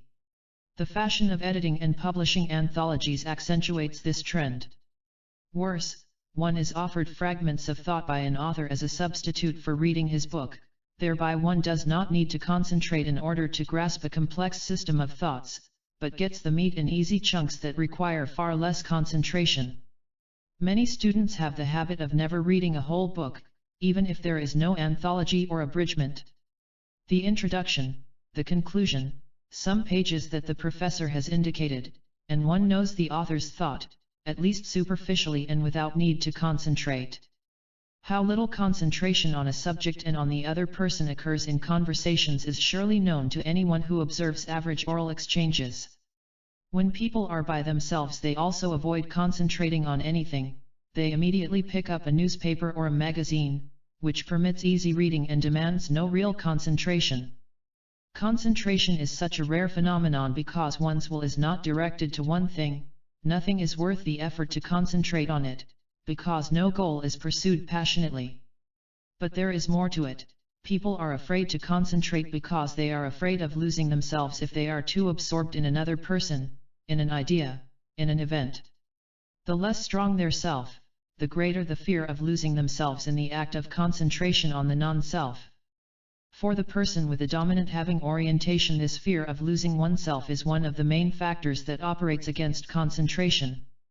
Finally, to concentrate requires inner activity, not busyness, and this activity is rare today when busyness is the key to success. There is still another reason why people are afraid of concentrating. They think that concentrating is too strenuous an activity and that they would get tired quickly. In fact, the opposite is true, as anyone can observe in oneself. Lack of concentration makes one tired, while concentration wakes one up. There is no mystery in this. In unconcentrated activity, no energy is mobilized, since a low level of energy is sufficient to do the task. Mobilization of energy, which has a psychic as well as a physiological aspect, has the effect of making one feel alive. The difficulty with concentrating is, in the last analysis, the outcome of the whole structure of the contemporary system of production and consumption. The more man's work is to service a machine or to act as that part of a machine that has not yet been devised in iron or steel, the less has he a chance to concentrate. The process of work is too monotonous to permit genuine concentration. The same holds true for consumption. The market offers as many different bits of amusement as possible, such a variety that it is neither necessary nor possible to concentrate on any one thing. Where would industry be if people began to concentrate on a few things rather than getting tired quickly of something and rushing out to buy new things that are exciting because they are new? How does one learn to concentrate? The answer to this question must be either very brief or very long. For reasons of space, it must be brief. As a first step, I suggest to practice how to be still. Concretely speaking, this means to sit still for, say, 10 minutes, to do nothing, and as far as possible to think of nothing, but to be aware of what is going on in oneself. Anyone who thinks this is easy has never tried. One who tries finds immediately that it is quite difficult. He will notice that he is fidgety, that he moves his hand, his legs, his body. This becomes even more marked when he tries the classic sitting position we still see on the statues and pictures of the pharaohs, legs not crossed but firmly planted in front of one, arms on an armrest or on the upper leg. But the position should be neither stiff as we learn it in old-fashioned military-style gymnastics nor slouching and lazy. It is something else. The body is in a harmonious position, it feels alive and comfortable in an active way. If one has learned this kind of sitting, one feels uncomfortable in an overstuffed chair, and comfortable sitting in a straight chair. This practice of sitting is one step to learning concentration. It should be extended from 10 to 15 or 20 minutes and done regularly every day in the morning, and it is very recommendable to practice it at least for 5 to 10 minutes in the evening, and if possible once more during the day. After having achieved a certain amount of stillness, the effort may last from 1 to 3 months. It is to be recommended to add direct concentration exercises during or after the stillness. Practically speaking, this can be done in many ways. One may focus on a coin and concentrate completely on all its details, to the point where one sees it fully with closed eyes, or one may use any other object, a vase, a clock, a telephone, a flower, a leaf, a stone, or whatever one wishes to concentrate on. Or, instead, one may concentrate on a word. For many months many other thoughts will pass through one's mind and disrupt the concentration. Here, as with everything living, force does not do any good. It does not help to try to force out tangential thoughts, to treat them as if they were enemies, and hence to feel defeated if one has not won the battle. They need to be treated gently, and that means one must be patient with oneself. Impatience is usually the outcome of the intention to force. Slowly, very slowly indeed, will intruding thoughts diminish in frequency and one will be better able to concentrate. Another, even more formidable obstacle is that of getting sleepy, and frequently one will find oneself on the verge of dozing off. This too one must take in one's stride. One may try again immediately, or take a few deep breaths, and if the sleepiness persists one may stop and try again at a better time. To cope with these difficulties makes the learning of concentration so difficult because many, if not most, people become discouraged after a while. They may criticize themselves for their inability, or rationalize their failure by deciding that the whole method is no good anyway. Here, as in any act of learning, the capacity to tolerate failure is of crucial importance. Machine production, where the object is spewed out by the machine, knows no failures, but it knows no excellence either. Production by machine has led to a peculiar illusion that the road to excellence is straight and pleasant, that the violin does not make scratching noises, that the study of a philosophical system does not leave one often puzzled and lost, that the perfect meal is produced after having once read the recipe in the cookbook. Only if one knows that the road to concentration, as to any other achievement, necessarily brings with it failures and disappointments, can one avoid the discouragement that is unavoidable in the process of learning to concentrate. The simple exercises described above should be accompanied or followed by practicing concentration on thoughts and on feelings. For instance, one reads a book on a significant topic by an author who can be supposed to have something significant to say, and one can observe in what way one reads the book, whether one becomes restless after an hour, whether one tries to skip pages, whether one rereads a page if it has not become quite clear at the first reading, whether one thinks about the author's argument, formulates responses or new ideas of one's own, whether one tries to understand what the author really means. Rather than sticking to critiques of this or that point in order to refute the author, whether one wants to learn something new or have one's own views confirmed directly or indirectly by the faults of an opposing view. These are some of the symptoms that help us to find out whether we read in a concentrated fashion. If we discover that we are not concentrated, we should practice concentration in reading by going to the essence of the author's thought, often at the expense of reading fewer books. To concentrate on another person is essentially not different from concentrating on thoughts. I must leave it to the experience of each reader to gather material for the thesis that most of our personal relationships suffer from the complete absence of concentration. We tend to be very poor judges of character because we do not go much beyond grasping the surface of another's personality, i.e., what he says, how he behaves, what position he has, how he is dressed. In short, we observe the persona, the mask that he shows us, and we do not penetrate through this surface to lift the mask and see who the person is behind it. This we can only do if we concentrate on him. But it seems we are afraid to know anybody fully, including ourselves. Individuality interferes with the smooth running of the process. Concentrated observation of one person forces us to respond with compassion, care, or, on the other hand, horror, all of which are unfavorable to the smooth functioning of a cybernetic society. We want distance, we want to know of each other just as much as is necessary to live together, to cooperate, to feel secure. Hence, knowledge of the surface is desirable, knowledge gained from concentration is disturbing. There are other helpful forms of concentration, such as certain sports like tennis or mountain climbing, and games, such as chess, and there is playing an instrument or painting and sculpting. All these activities can be done in a concentrated or in an unconcentrated form. Primarily they are done in an unconcentrated form, and thus contribute nothing to learning concentration. Whenever they are done in a concentrated form, their mental effect is entirely different. But even without doing any of these things, one can live continuously in a concentrated fashion. As we shall see later, the Buddhist concept of mindfulness means precisely a way of being in which one is fully concentrated on everything one is doing at any given moment, whether it is planting a seed or cleaning a room or eating. Or as a Zen master has said, when I sleep, when I eat. To meditate. From the practice of concentration, a direct path leads to one of the basic preparations for learning the art of being, to meditate. To begin with, one must distinguish between two different kinds of meditation: a. States of self-induced slight trance by the use of autosuggestive techniques, which can lead to mental and physical relaxation and make the practitioner feel refreshed, rested, and more energetic. An example of such methods is the autogenous training developed by the late Professor I. H. Schultz in Berlin. It has been practiced by many thousands of people and generally with good success. Schultz never claimed that the method served as anything other than mental relaxation. Since it is a method that one has to practice oneself, it is also not entirely passive, and does not make one dependent on the person of the teacher.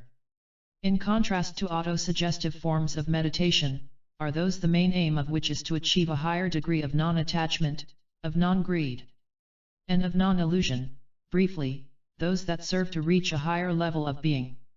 In Buddhist meditation I have found a simple, unmystifying, and non-suggestive form of meditation that has the aim of bringing one nearer to the Buddhist goal, that of the cessation of greed, hate, and ignorance. Fortunately, we have an excellent description of Buddhist meditation by Nyanaponika Mahathera, which I recommend to everybody who is seriously interested in learning this method of meditation. The following remarks should indicate what the reader will find in the book. The aim of Buddhist meditation is maximum awareness of our bodily and mental processes. The author states that the systematic cultivation of right mindfulness, as taught by the Buddha in his discourse on Satipatthana mindfulness, still provides the most simple and direct, the most thorough and effective method for training and developing the mind for its daily tasks and problems as well as for its highest aim, the mind's own unshakable deliverance from greed, hatred, and delusion. The teachings of the Buddha offer a great variety of methods of mental training and subjects of meditation, suited to the various individual needs, temperaments, and capacities. Yet all these methods ultimately converge in the way of mindfulness called by the Master himself the only way, or the sole way, Ikkaya no Mago. The way of mindfulness may therefore rightly be called the heart of Buddhist meditation, or even the heart of the entire doctrine, Dhammahodaya. This great heart is in fact the center of all the bloodstreams pulsating through the entire body of the doctrine, Dhammakaya. This ancient way of mindfulness is as practicable today as it was 2,500 years ago. It is as applicable in the lands of the West as in the East, in the midst of life's turmoil as well as in the peace of the monk's cell. Right mindfulness is, in fact, the indispensable basis of right living and right thinking, everywhere, at any time, for everyone. It has a vital message for all, not only for the confirmed follower of the Buddha and his doctrine, Dhamma, but for all who endeavor to master the mind that is so hard to control, and who earnestly wish to develop its latent faculties of greater strength and greater happiness. Mindfulness is practiced not only in daily meditation exercises in which awareness of breathing is the central issue, but it is equally to be applied to every moment of daily living. It means not to do anything in a distracted manner, but in full concentration of what is at hand, whether this is walking, eating, thinking, seeing, so that living becomes fully transparent by full awareness. Mindfulness comprises the entire man and his whole field of experience, says Nyanaponika. It extends to every sphere of being, to the state of one's mind and to the mental contents of one's mind. Every experience, if it is done with mindfulness, is clear, distinct, real, and hence not automatic, mechanical, diffuse. The person who has reached a state of full mindfulness is wide awake, aware of reality in its depth and concreteness. He is concentrated and not distracted. The first of the exercises that lead to an increase in mindfulness is breathing. It is, as the author emphasizes, an exercise in mindfulness, and not a breathing exercise. And in the case of the Buddhist practice, there is no retention of breath or any other interference with it. There is just a quiet, bare observation of its natural flow, with a firm and steady, but easy and buoyant attention, i.e., without strain or rigidity. The length or shortness of breathing is noticed, but not deliberately regulated. By regular practice, however, a calming, equalizing and deepening of the breath will result quite naturally, and the tranquilization and deepening of the breath rhythm will lead to a tranquilization and deepening of the entire life rhythm. In this way, mindfulness of breathing is an important factor of physical and mental health, though that is only incidental to the practice. In classic Buddhist meditation as described by Nyanaponika, mindfulness of breathing is followed by that of bodily postures, by clear comprehension of all functions of the body, then by clear awareness of feeling, of one's state of mind, self-knowledge, and of mental contents. It is impossible in this short survey to report with sufficient clarity and detail Buddhist meditation as practiced by the Theravada school, to which Nyanaponika Mahathera belongs. Hence, to anyone who is seriously interested in awareness-widening meditation, I can only recommend studying the heart of Buddhist meditation. There is one qualification, however, that I want to add to this suggestion. Although the author himself has mentioned that this method is not only for the confirmed followers of the Buddha, the author is a most learned Buddhist monk and he presents Buddhist doctrine in its traditional form. For many, like myself, who do not agree with a number of Buddhist doctrines such as reincarnation and a certain life-negating tendency in Hinayana Buddhism, or with techniques suggested to convince oneself of the futility of craving by imagining the foulness of the dead body, it is difficult to practice meditation in exactly the way which the author describes. Nevertheless, it seems to me that even without the doctrines just mentioned, there are two core doctrines acceptable to many who, like myself, are not Buddhists, yet are deeply impressed by the core of Buddhist teaching. I refer first of all to the doctrine that the goal of life is to overcome greed, hate, and ignorance. In this respect, Buddhism does not basically differ from Jewish and Christian ethical norms. More important, and different from the Jewish and Christian tradition, is another element of Buddhist thinking, the demand for optimal awareness of the processes inside and outside oneself. Buddhism, having been a revolutionary movement against Hindu orthodoxy, and severely persecuted for its atheism for centuries, is characterized by a degree of rationality and critical thought not to be found in Western religions.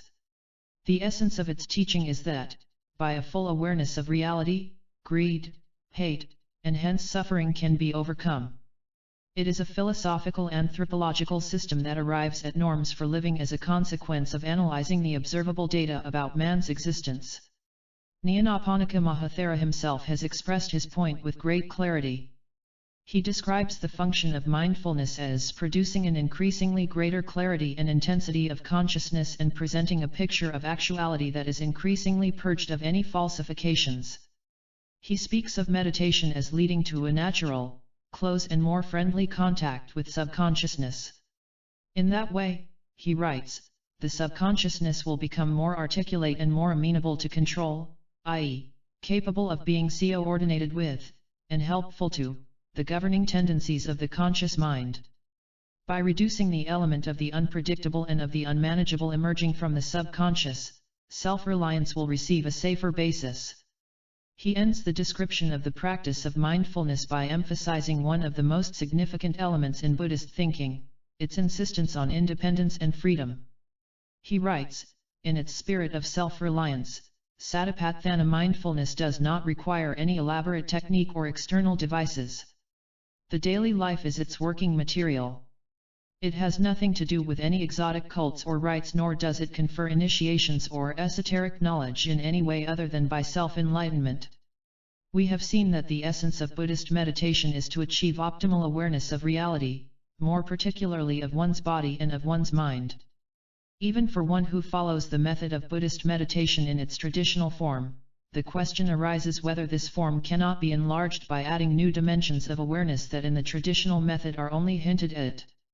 It seems to me that there are indeed two such extensions of Buddhist meditation, although they can be practiced fruitfully without any connection with Buddhist meditation, or in connection with other kinds of meditation, or simply with the practice of stillness. As far as methods conducive to greater awareness of the body are concerned, they have already been mentioned above. I refer to sensory awareness, the art of moving, and the Tai Chi Chuan.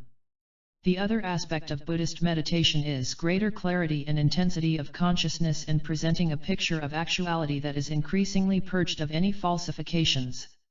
Nyanaponika Mahathera himself mentions a more friendly contact with unconsciousness, and it is indeed going only one step further to suggest that the Sifhana method, whose aim is insight of the unconscious aspects of one's mind, may be an important addition to Buddhist meditation. Nyanaponika, to whom I am deeply indebted for his profound and patient explanations of Buddhist meditation and Buddhist doctrine, agreed that such a psychoanalytic search may very well be considered an addition to traditional Buddhist meditation. But once more I want to emphasize that in my opinion the psychoanalytic method as a means to optimal awareness is a method in its own right and valid without any connection with Buddhist or any other method of meditation. Part 4. Psychoanalysis and self-awareness. At this point we make connection again with the previous discussion on self-awareness, provided that it is true that psychoanalysis can also have a trans-therapeutic function and that it is one of the most adequate methods for increasing self-awareness, and hence inner liberation. This assumption is not shared by everybody. Probably most laymen and professionals define the essence of psychoanalysis as a cure for neurosis achieved by bringing to our awareness repressed sexual memories and the affects connected with them. The concept of awareness in this definition is very restricted in comparison with the one presented earlier in the text. It refers essentially to awareness of repressed libidinal forces, and its aim is also restricted to the therapeutic one in the conventional sense, i.e., to help the patient to reduce his individual extra suffering to the general, socially accepted level of suffering. I believe that this restricted concept of psychoanalysis does not do justice to the real depth and scope of Freud's discoveries. Freud himself can be quoted as a witness for the justification of this statement. When in the 20s he changed his theory from the crucial role of the conflict between libido and ego to the crucial role of the conflict between two biologically rooted instincts, that of the life instinct and the death instinct, he had factually given up the libido theory, even though he tried to reconcile the old and the new theories. Furthermore, when Freud defined what he considered to be the essence of psychoanalytic theory, he mentioned repression, resistance, and transference but not the libido theory and not even the Oedipus complex. In order to appreciate the fact that what seems to be the nuclear concept of psychoanalysis, the libido theory, may not in reality be Freud's most important discovery and not even a correct one, we must consider a more general phenomenon. Every creative thinker can only think in terms of the thought patterns and categories of his culture. Often his most original thought is not thinkable and hence he has to formulate his thought by distorting, or narrowing down, his discoveries in order that they be thinkable. The original idea must be expressed at first in erroneous forms, until the development of thought, based on the development of society, permits that the older formulations can be liberated from their time-bound errors and assume a significance that is even greater than the author himself may have believed. Freud, deeply imbued with the philosophy of bourgeois materialism, found it unthinkable to assume that a psychic force should motivate man, unless it was identifiable as being simultaneously a physiological force. Sexual energy was the only force that combined both qualities. Freud's theory of the conflict between libido and ego as the central conflict in man was therefore a necessary assumption, which enabled him to express his fundamental discovery in thinkable terms. Freed from the shackles of the libido theory, the essence of psychoanalysis can be defined as the discovery of the significance of conflicting tendencies in man, of the power of the resistance to fight against the awareness of these conflicts, of the rationalizations that make it appear that there is no conflict, and of the liberating effect of becoming aware of the conflict, and of the pathogenic role of unsolved conflicts. Freud not only discovered these general principles but was the first to devise concrete methods of how to study the repressed, in dreams, symptoms, and in behavior of daily life. The conflicts between sexual impulses and the ego and superego form only a small part of the conflicts that, in their tragic failure to be solved as well as in their productive solutions, are central in many people's existence. Freud's historical significance does not lie in the discovery of the effects of repressing sexual striving. This was a bold thesis at his time, but if it had been Freud's greatest contribution, he would never have had the jolting influence he had. This influence was due to the fact that he smashed the conventional view that man's thinking and his being are identical, that he unmasked hypocrisy, that his theory was a critical one, inasmuch as he questioned all conscious thought, intentions, and virtues and demonstrated how often they are nothing but forms of resistance to hide the inner reality. If one interprets Freud's theories in the sense that I just outlined, then it is not difficult to proceed and to assume that the function of psychoanalysis transcends the narrower therapeutic one and that it can be a method for achieving inner liberation by awareness of repressed conflicts. Before entering into a discussion of the trans-therapeutic function of psychoanalysis, I deem it necessary to express some warnings and to point to some dangers of psychoanalysis. In spite of the general rush to be psychoanalyzed when a person faces difficulties in living, there are a number of reasons why not to try psychoanalysis, at least not as a first aid station. The first reason is that it is an easy way out from the need to try to solve one's difficulty oneself. Together with the ideals of smoothness, painlessness, and effortlessness discussed earlier, there is also a widespread belief that life should not offer any conflicts, agonizing choices, painful decisions. Such situations are considered more or less abnormal or pathological and not a necessary part of ordinary living. Of course, machines have no conflicts, therefore, why should living automatons have any, unless there is a defect in their construction or their functioning? What could be more naive? Only the most superficial, alienated kind of living may not require conscious decisions, although it does generate plenty of neurotic and psychosomatic symptoms such as ulcers or hypertension as a manifestation of unconscious conflicts. If a person has not entirely lost the capacity to feel, if he has not become a robot, he can scarcely avoid facing painful decisions. This is the case, for instance, in the process of a son's liberation from his parents, which can be very painful if he senses the hurt he inflicts upon them by the separation. But he would be naive to believe that the fact that this decision is painful and difficult is an indication that it is neurotic and hence that he needs to be analyzed. Another example is that of divorce. The decision to divorce one's wife, or husband, is one of the most painful ones to make, yet it can be necessary for the sake of ending continuous conflict and severe hindrance of one's own development. In this situation, thousands of persons believe they must be analyzed because they must have a complex that makes the decision so difficult. At least, that is what they consciously think. In reality, they often have other motives. Most frequently, all they want is to postpone the decision, rationalizing that they must first find out, through being analyzed, all their unconscious motivations. Many couples agree that both go to an analyst before they make the decision. That the analysis may last 2, 3, or 4 years does not bother them particularly. On the contrary, the longer it lasts, the longer are they protected from making the decision. But beyond this procrastination of decision, with the help of analysis, many of these people have other hopes, consciously or unconsciously. Some hope that the analyst will eventually make the decision for them, or advise them what to do directly or via interpretation.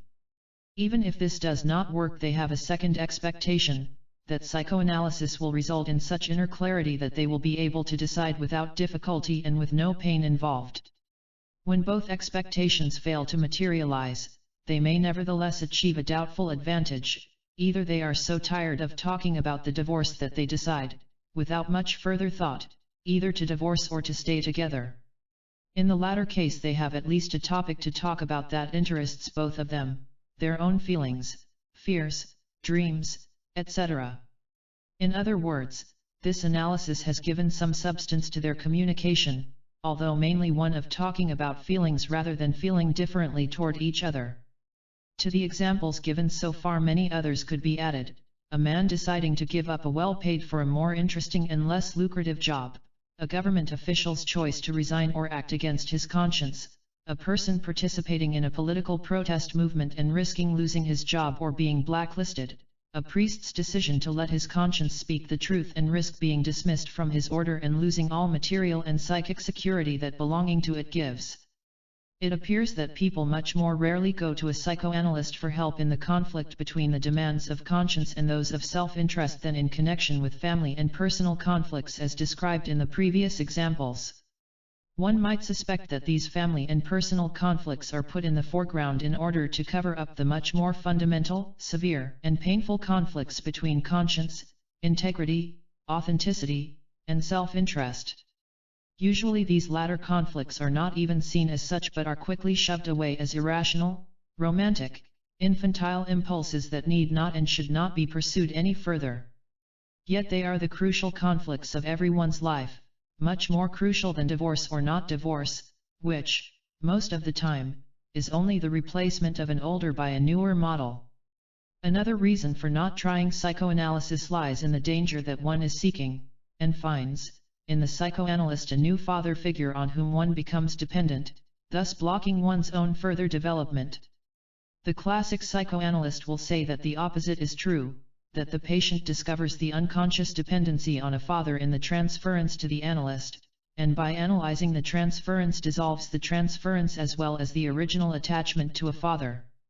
Theoretically this is true, and practically it sometimes happens.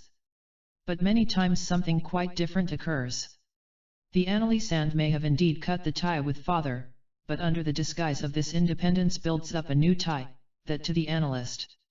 He becomes the authority, the advisor, the wise teacher, the kind friend, the central figure in one's life. That this happens so often has, among others, one reason in a shortcoming of classic Freudian theory. Freud's basic assumption was that all irrational phenomena, such as the need for a strong authority, inordinate ambition, avarice, sadism, masochism were rooted in the conditions of early childhood. These conditions were the key to the understanding of later development, even though theoretically he recognized constitutional factors as having some influence. Thus, the need for a strong authority was explained as being rooted in the factual helplessness of the child, and when the same attachment appeared in relationship to the analyst, it was explained as transference, i.e., as being transferred from one object, the father, to another, the analyst. Such transference occurs and is an important psychic phenomenon. But this explanation is too narrow. Not only is the child powerless, the adult is powerless too. This powerlessness is rooted in the very conditions of man's existence, in the human situation. Aware of the many dangers that threaten him, of death, of the insecurity of the future, of the limitations of his knowledge, man cannot help feeling powerless. This existential powerlessness of the individual has been greatly increased by his historical powerlessness, which existed in all societies in which an elite established its exploitation of the majority by making them much more powerless than they would be in a state of natural democracy as it existed in the most primitive forms of human societies, or as it might in future forms based on solidarity rather than antagonism. Thus, for both existential and historical reasons, man seeks to attach himself to magic helpers, in many forms, shamans, priests, kings, political leaders, fathers, teachers, psychoanalysts, as well as to many institutions such as church and state. Those who have exploited man usually offered themselves, and were readily accepted, as such father figures.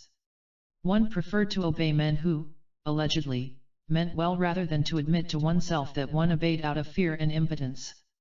Freud's discovery of the phenomenon of transference had much wider implications than he himself, within the frame of reference of the thinking of his time, could see. In discovering transference he discovered a special case of one of the most powerful strivings in man, that of idolatry, alienation. It is striving that is rooted in the ambiguity of man's existence and that has the aim of finding an answer to the uncertainty of life by transforming a person, an institution, an idea into an absolute, i.e., into an idol by the submission to which the illusion of certainty is created. It is hardly possible to overestimate the psychological and social significance of idolatry in the course of history, that great illusion which hobbles activity and independence. The clientele of psychoanalysts are, largely, liberal members of the middle and upper middle classes, for whom religion has ceased to play an effective role, and who have no passionately held political convictions. For them no god, emperor, pope, rabbi, or charismatic political leader fills the void. The psychoanalyst becomes a mixture of guru, scientist, father, priest, or rabbi. He does not demand hard tasks, he is friendly, he dissolves all the real problems of life, social, economic, political, religious, moral, philosophical, into psychological ones. Thus he reduces them to the status of rationalizations of incestuous wishes, patricidal impulses, or anal fixation. The world becomes simple, countable, manageable, and comfortable when it is reduced to this bourgeois mini-cosmos. Another danger in conventional psychoanalysis lies in the fact that the patient often only pretends that he wants to change. If he suffers from bothersome symptoms, such as difficulties in sleeping, impotence, fear of authorities, being unhappy in relation to the opposite sex, or a general feeling of malaise, he of course wants to be rid of his symptoms. Who wouldn't? But he is unwilling to experience the pain and anguish that are inseparable from the process of growing and becoming independent. How does he solve the dilemma? He expects that if he only follows the basic rule, to say whatever comes to mind without censoring it, he will be cured without pain or even effort. To put it briefly, he believes in salvation by talking. But there is no such thing. Without effort and willingness to experience pain and anxiety, nobody grows, in fact nobody achieves anything worth achieving.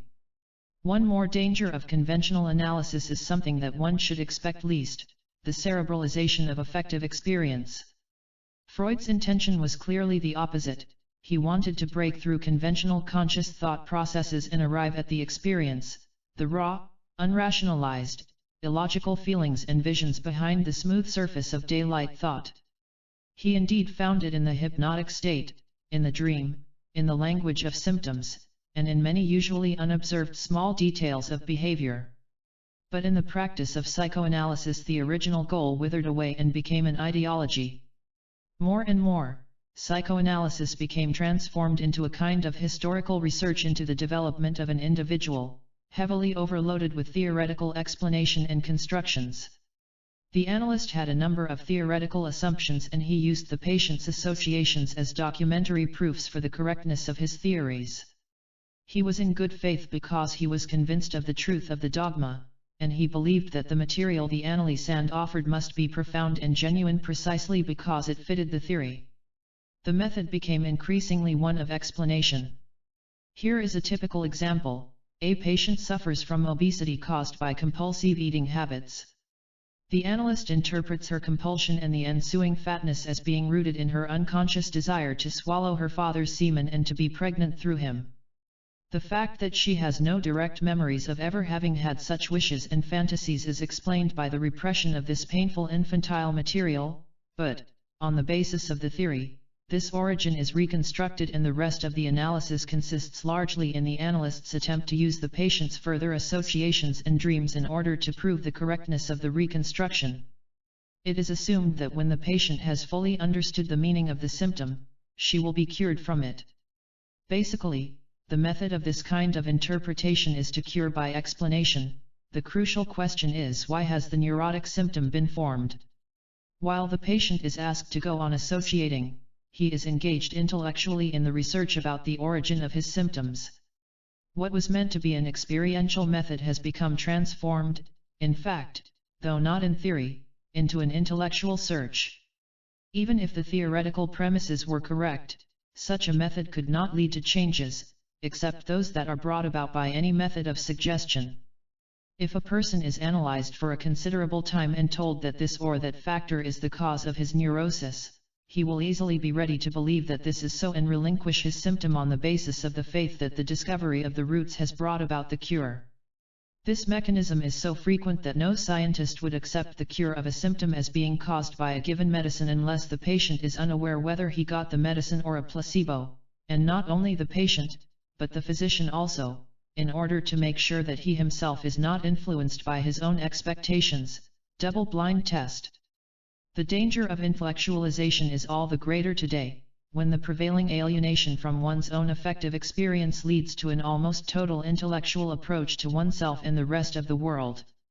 In spite of the dangers inherent in the conventional practice of psychoanalysis, I must confess that after over 40 years of psychoanalytic practice I am more convinced than ever that psychoanalysis properly understood and practiced has great potential as a means to help man. This holds true for the traditional realm of psychoanalysis, the cure of neuroses.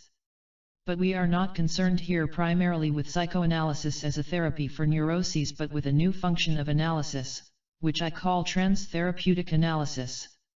It may begin as a therapeutic analysis but not stop when the symptoms are cured, and proceed to new goals that transcend therapy, or it may start out with a trans-therapeutic goal, where there are no significant psychopathological problems to be resolved. Decisive is that its goals go beyond restoring a patient to normalcy. This aim was not in Freud's mind as far as he was a therapist, although it is not as foreign to him as one might assume. While his aim for therapy was that of adjustment to normal functioning, to be able to work and to love, his great ambition did not lie in the field of therapy but in the creation of an enlightenment movement, based on the last step enlightenment could make, the awareness and control of irrational passions. This ambition was so strong that Freud often acted as a political leader who had to conquer the world with his movement, rather than as a scientist. The trans-therapeutic goal is that of man's self-liberation by optimal self-awareness, of the attaining of well-being, independence, of the capacity to love, and of critical, disillusioned thinking, of being rather than having. Trans-therapeutic, humanistic, psychoanalysis revises some of Freud's theories, particularly the libido theory, as being too small a basis for the understanding of man. Instead of centering on sexuality and the family, it claims that the specific conditions of human existence and the structure of society are of more fundamental importance than the family, and that the passions motivating man are essentially not instinctive but a second nature of man, formed by the interaction of existential and social conditions. In the past I sometimes used the term humanistic psychoanalysis and then dropped it, partly because it was taken over by a group of psychologists whose views I did not share, partly because I wanted to avoid the impression that I was establishing a new school of psychoanalysis. As far as schools of psychoanalysis are concerned, experience has shown that they are detrimental to the theoretical development of psychoanalysis and to the competence of their practitioners. This is obvious in the case of Freud's school. Freud, I believe, was hindered in changing his theories because he had to hold together his adherents by a common ideology. If he had changed basic theoretical positions, he would have deprived his adherents of unifying dogmas. Furthermore, the school and its approbation had devastating effects on its members.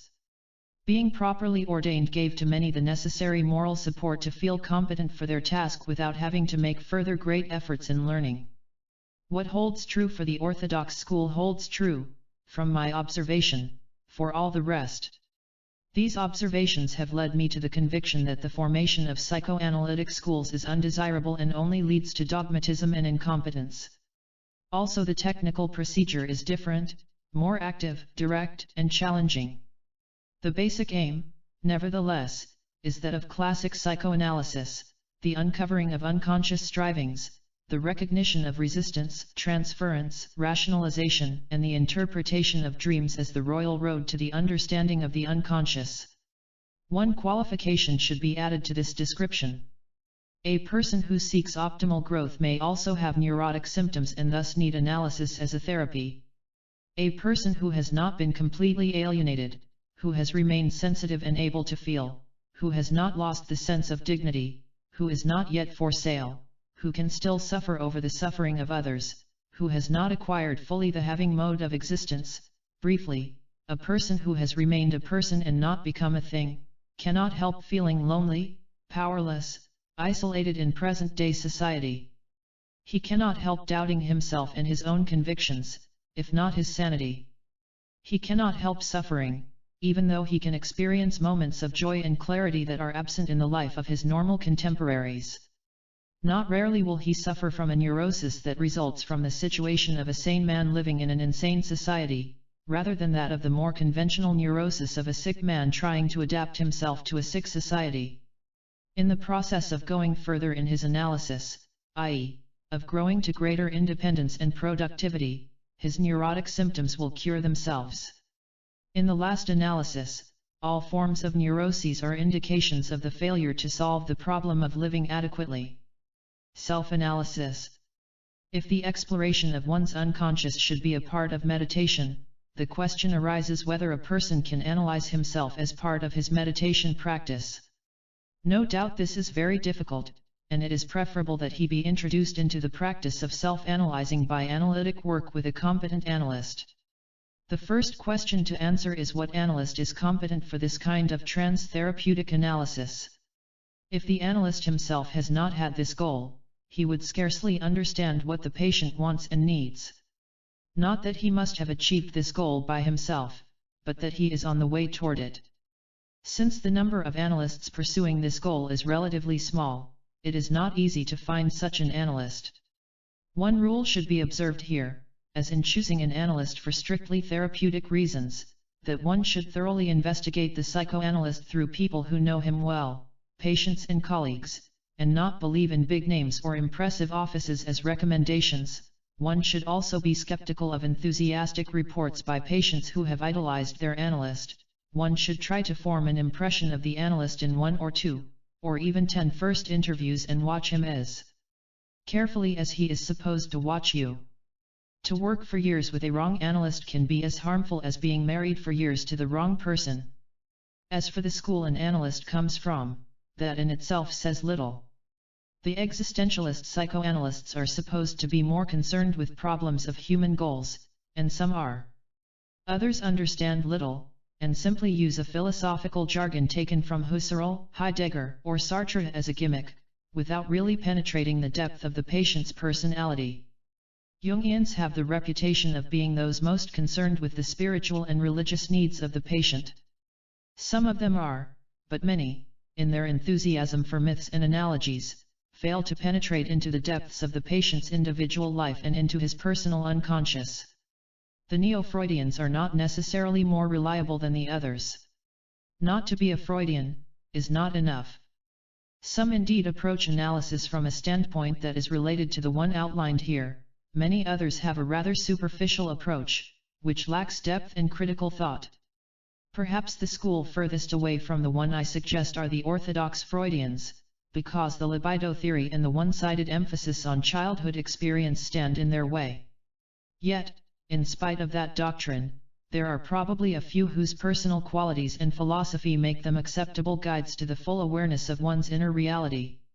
In sum, I believe the competence of an analyst is less a matter of the school to which he belongs than of his personality, his character, his capacity for critical thinking, and his personal philosophy. Closely related to the person of the analyst is the method he uses.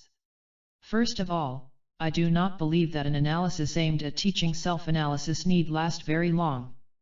In general, 2 hours a week for 6 months should suffice.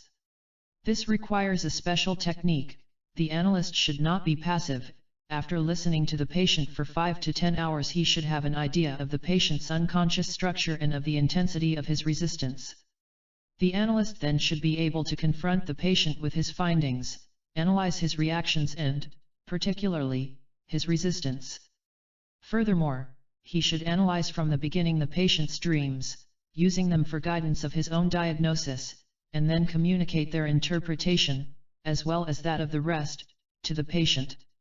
At the end of this period, the patient should have become sufficiently acquainted with his own unconscious and lowered his resistance to the point where he can continue the analysis on his own, beginning his daily self-analysis for the rest of his life. I say this because there is no limit to the knowledge of oneself, and I can say from my own experience with daily self-analysis over the last 40 years that at no time until now has it happened that I did not discover something new or deepen already known material. However, it may be useful, especially in the beginning of self-analysis, to return to work with the analyst, if one finds oneself stymied. But this should be done only as a last resort, otherwise it is too tempting to renew the attachment. An introductory analysis as preparation for self-analysis is the most desirable procedure. This procedure is very difficult not only because there are not many psychoanalysts whose own personality capacitates for this work, but also because the routine of their practice is not geared to seeing patients for 6 months and then to seeing them again only occasionally, if at all. This type of work requires not only a special kind of interest but also a rather flexible schedule. I believe that if trans-therapeutic self-analysis became more widespread, a number of psychoanalysts would specialize in this kind of work, or at least devote half of their working time to it.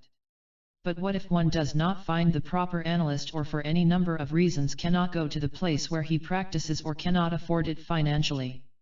Is self-analysis, in such a case, possible? The answer to this question depends on a number of factors. First of all, it depends on the intensity of the will to achieve the goal of liberation. And even this will, as such, cannot become effective except for the fact that the human brain has a built-in tendency for health and well-being, i.e., for the attainment of all those conditions that further the growth and development of the individual and the human species. That this health-preserving tendency exists in the somatic sector of living is well known, and all that medicine can do is remove the obstacles to the efficacy of these tendencies and support them. Indeed, most illnesses cure themselves without any kind of intervention. That the same holds true for mental well-being is beginning to be seen again, recently, although it was well known to an older, less technical interventionist age. Unfavorable factors for self-analysis are states of serious pathology, which are even difficult enough to deal with in a prolonged regular analysis. In addition, an extremely important factor lies in certain circumstances of a person's life. If, for example, a person does not have to earn a living because he lives from inherited money or from the money of his parents, or of his wife or husband, he has a worse chance than one who is forced to work and hence can less well afford to insulate himself. Someone who lives in a group in which everybody suffers the same defect will be prone to accept his group's values as normal. Another negative condition is a case in which a person makes a living in such a manner that his neurotic qualities are an asset and where an interchange might endanger his livelihood. We think, here, of an entertainer or actor whose narcissism is a necessary condition for his success, or of a bureaucrat who might lose his job if he lost his submissiveness. Finally, the cultural and spiritual condition of a person is of great significance. Whether some contact with philosophical, religious, or critical political thought exists or whether he has never looked beyond the culturally patterned views of his environment and social class, makes a great deal of difference, often a decisive one. And, finally, mere intelligence as such does not appear to be a decisive factor. Sometimes intellectual brilliance only serves the purposes of resistance. Methods of self-analysis. It would require a book in itself to write in full about how to learn to analyze oneself. Hence I must restrain myself here to a few simple suggestions. Before one can even begin, one must have learned to be still, to sit relaxed, and to concentrate. When these first conditions are achieved, at least to some degree, one can proceed in different ways that by no means exclude each other. 1. One may try to remember the thoughts that were intruding while one tried to be still, and then feel one's way into them with the aim of seeing whether they have any connection, and what it might be. Or one may proceed by observing certain symptoms such as feeling tired, in spite of sufficient sleep, or depressed, or angry, and then feel around what it was a reaction to and what was the unconscious experience behind the manifest feeling. I intentionally do not say to think, because one does not arrive at an answer by theoretical thought. At best, one arrives at a theoretical speculation. What I mean by feeling around is an imaginative tasting of various possible feelings until, if one has succeeded, a certain realization appears with clarity as being the root of the conscious experience of, say, tiredness. An example, one tries to imagine previous instances of such tiredness and whether, later on, one became aware of the cause. One imagines several possibilities that could be at the bottom of the tiredness, such as a difficult task one tried to postpone instead of facing the difficulty, an ambivalent feeling toward a friend or a loved person, a criticism that might have hurt one's narcissism to the extent of causing a slight depression, a meeting with a person in which one pretended a friendliness that was not genuine. A more complex example is the following: a man has fallen in love with a girl. Suddenly, after some months, he feels tired, depressed, listless. He might try to find all sorts of rationalizing explanations, such as that his work is not going well, which may indeed be caused by the same factor that causes the tiredness, or that he is disappointed and saddened by political developments. Or he may acquire a severe cold and thus find a satisfactory answer. But if he is sensitive toward his own feelings, he may observe that recently he has tended to find fault in little things with the girlfriend, that he had a dream in which she had an ugly face and cheated on him. Or he may notice that while he was always very eager to see her, he has now found reasons that make it necessary to postpone planned visits. These and many other little signs may indicate to him that something is wrong in his relationship with her. If he concentrates on this feeling, it suddenly may dawn on him that his picture of her has changed, that in the first blossoming of his erotic and sexual attraction to her he had not noticed certain negative traits, and that her sweet smile seems now to be calculated and actually cold. He may trace back this change in his judgment to a certain evening when he had entered a room and watched her talking to other people, before she had seen him. At that moment he felt almost sick, but put away this feeling as neurotic or irrational, but then the next morning he had awakened with the depressed feeling from which he has suffered, by now, for several weeks. He had tried to repress the new awareness, and his doubts, because on the stage of conscious life the script of love and admiration was still being acted out. The conflict showed only in the indirect form of being stymied, of being listless and depressed because he could neither pursue his love affair with a joyful and honest heart nor break it off, because he had repressed the awareness of the change in his feelings. Once his eyes are open, he may regain his sense of reality, see clearly what he feels, and with real pain, but without depression, end the relationship. Here is another example of the analysis of a symptom. A bachelor in his 40s suffers from the obsessional fear, whenever he has left his house, that he may not have turned off the electric stove, and that a fire will start and destroy the whole house, especially his valuable library. Consequently, he feels compelled to return to his house whenever he has left it, a compulsion that obviously disrupts his normal activities. The symptom has a simple explanation. Almost 5 years ago, he had been operated on for cancer. His physician had dropped the remark that everything was fine, except for the possibility in the next 5 years of the spread of the malignant cells, which can spread like a fire. The man was so frightened of this possibility that he repressed the thought totally from his awareness and substituted for it the fear that fire might spread in his house. While uncomfortable, this fear was much less tormenting than that of the return of cancer. When the repressed content of the fear became conscious, the fire obsession disappeared without reviving the fear of cancer, helped largely by the circumstance that by then almost 5 years had passed since the operation, and the danger of further complications was largely reduced. This process of conscientization usually carries with it a feeling of relief, and even joy, even though the content itself may be nothing to be pleased about. In addition, whatever the newly discovered element is, following it up by feeling around further will quite likely lead to some new discoveries, or ramifications, the same day or later on. What is essential is not to fall into the trap of stating complex theoretical speculations. 2. Another approach is one that corresponds to the method of free association. One lets go of one's thought control, permits one's thoughts to come in, and tries to scrutinize them with the aim of discovering hidden connections between them, points of resistance where one feels like stopping the train of thought, until certain elements come to the fore that heretofore had not been in one's awareness. 3. Still another approach is an autobiographical one. By this I mean speculations about one's history, beginning with one's early childhood and ending with one's projected future development. Try to get a picture of significant events, of your early fears, hopes, disappointments, events that decreased your trust and faith in people, and in yourself. Ask, on whom am I dependent? What are my main fears? Who was I meant to be at birth? What were my goals and how did they change? What were the forks of the road where I took the wrong direction and went the wrong way?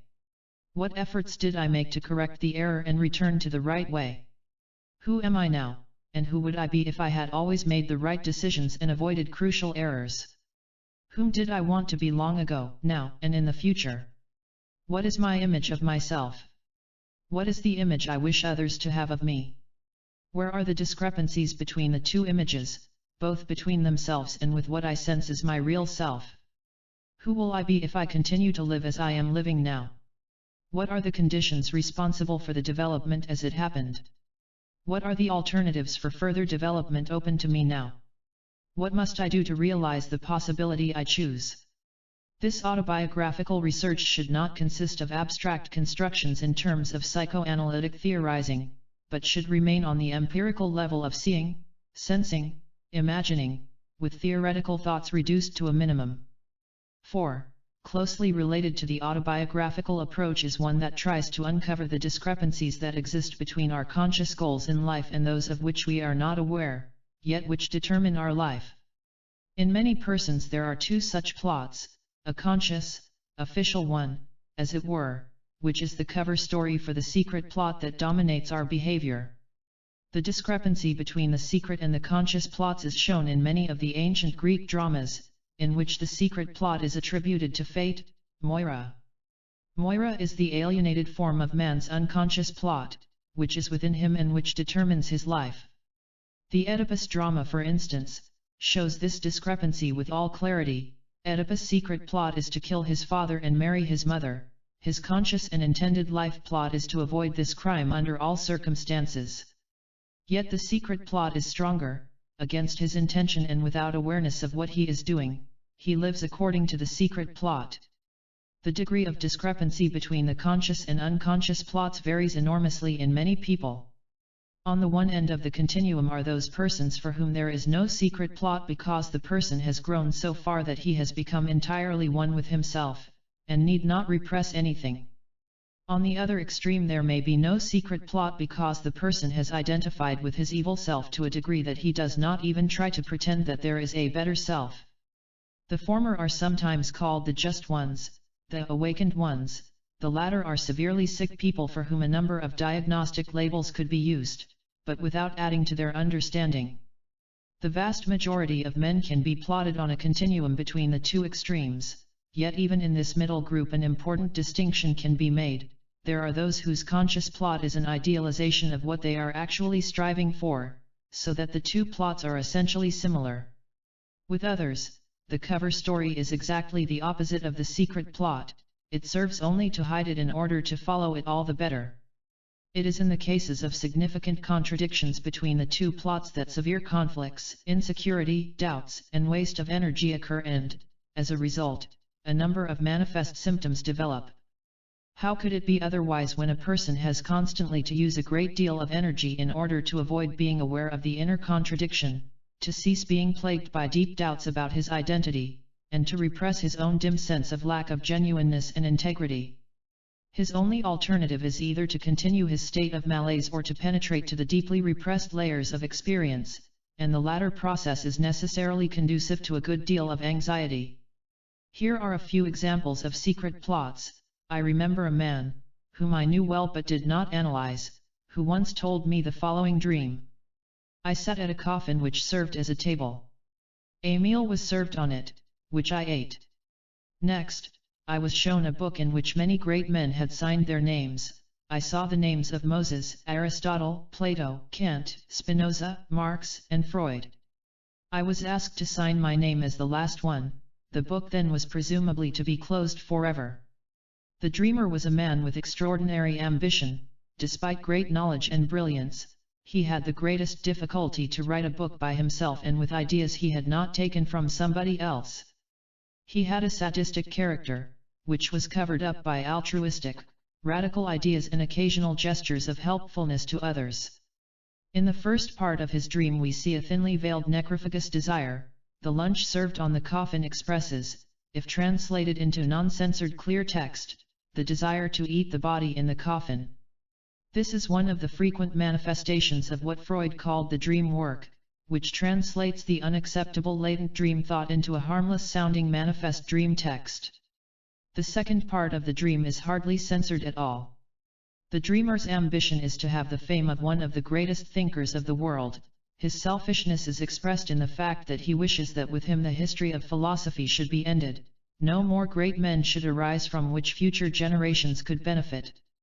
This secret plot of eating the corpses of great men, i.e., feeding himself on the masters of the past and becoming by this introjection a master himself, was unknown to this person and hidden from those around him, most of whom admired him for his brilliance, kindness, and benevolent ideas. The outline of another secret plot, to save his mother from his cruel father, and through her admiration to become the greatest man in the world. Or another, to destroy every living soul in order to be left alone, thus being rid of his feeling of weakness and of fear of others. And another, to attach oneself to someone rich and powerful, to find his favor and to wait for his death in order to inherit everything he owns, material goods, ideas, and prestige. Still another, to experience the world as a prison made of food, the aim of life being to eat up the walls of his prison. Eating becomes the goal of life. Eating means liberation. One could add many more plots, but not an unlimited number.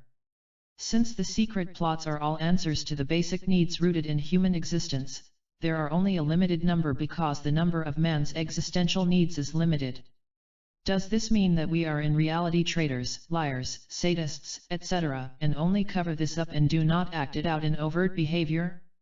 Indeed it can mean that, if to betray, to lie, to torture our dominant passions within ourselves, and with not merely a few this is precisely the case, these very persons will have the least impulse to make such discoveries. With many others, however, these repressed trends are not dominant. When they become conscious, they come in conflict with the opposite passions and have a good chance of being defeated in the ensuing struggle. Awareness is a condition that makes this conflict more acute, but it does not dissolve the formerly repressed strivings simply by our act of becoming conscious of them. 5. A fifth approach is to let one's thoughts and feelings be centered around the goals of living, such as overcoming greed, hate, illusions, fears, possessiveness, narcissism, destructiveness, sadism, masochism, dishonesty, lack of authenticity, alienation, indifference, necrophilia, male patriarchal dominance or corresponding female submission, and to achieve independence, the capacity for critical thought, for giving, for loving. This approach consists in the attempt to uncover the unconscious presence of any of these bad traits, the way they are rationalized, how they form part of one's whole character structure, the conditions of their development. The process is often very painful and may arouse a great deal of anxiety. It requires that we become aware of being dependent, when we believe that we love and are loyal, that we become aware of our vanity, narcissism, when we believe ourselves to be nothing but kind and helpful, that we become aware of our sadism, when we believe that we want to do for others only what is good for them, that we discover our destructiveness, when we believe that it is our sense of justice that demands punishment, that we become aware of our cowardice, when we believe ourselves to be only prudent and realistic, that we become aware of our arrogance, when we believe that we behave with extraordinary humility, that we are aware that we are afraid of freedom, when we think that we are only motivated by the wish not to hurt anybody, that we become aware that we are insincere, when we only thought that we did not want to be rude, that we discover that we are treacherous, when we believe that we are being particularly objective. In short, as Goethe put it, only if we can imagine ourselves as the author of any conceivable crime, and mean it, can we be reasonably sure of having dropped the mask and of being on the way to becoming aware of who we are. At the moment when one discovers the narcissistic components of one's friendliness or the sadistic elements of one's helpfulness, the shock may be so intense that for a moment or a day one feels oneself to be an utterly worthless creature, of whom nothing good could be said. But if one does not permit oneself to be stopped by this shock and goes on analyzing, one may discover that the shock is so intense, because of the narcissistic expectations of oneself, that it will serve as a resistance to further analysis, and that the negative strivings one has discovered are, after all, not the only driving forces within oneself. In those instances in which this is true, a person will likely follow his resistance and stop analyzing. Since, as I pointed out in the earlier discussion of awareness, the capacity to see is not divisible, self-analysis must also be concerned with becoming aware of the reality in other persons as well as in social and political life. In fact, knowledge of others often precedes self-knowledge. The child at an early age observes adults, already dimly sensing the reality behind the facade, and he becomes aware of the person behind the persona. As adults, we often observe unconscious strivings in others before we learn to observe them in ourselves. We must be aware of these hidden sectors in others, because what goes on in ourselves is not only intrapsychic, and thus to be understood by studying only what goes on within the four walls of our person, but it is interpersonal, that is to say, it is a net of relations between myself and others. I can see ourselves fully only inasmuch as I see myself in my relations to others, and in theirs to me. To see himself without illusions would not be so difficult for the individual, were he not constantly exposed to being brainwashed and deprived of the faculty of critical thinking. He is made to think and feel things that he would not feel or think, were it not for uninterrupted suggestions and elaborate methods of conditioning. Unless he can see the real meaning behind the double talk, the reality behind the illusions, he is unable to be aware of himself as he is, and is aware only of himself as he is supposed to be. What can I know of myself as long as I do not know that the self I do know is largely a synthetic product, that most people, including myself, lie without knowing it, that defense means war and duty submission, that virtue means obedience and sin disobedience, that the idea that parents instinctively love their children is a myth, that fame is only rarely based on admirable human qualities, and even not too often on real achievements, that history is a distorted record because it is written by the victors, that overmodesty is not necessarily the proof of a lack of vanity, that loving is the opposite of craving and greed, that everyone tries to rationalize evil intentions and actions and to make them appear noble and beneficial ones, that the pursuit of power means the persecution of truth, justice, and love, that present-day industrial society is centered around the principle of selfishness, having and consuming, and not on principles of love and respect for life, as it preaches.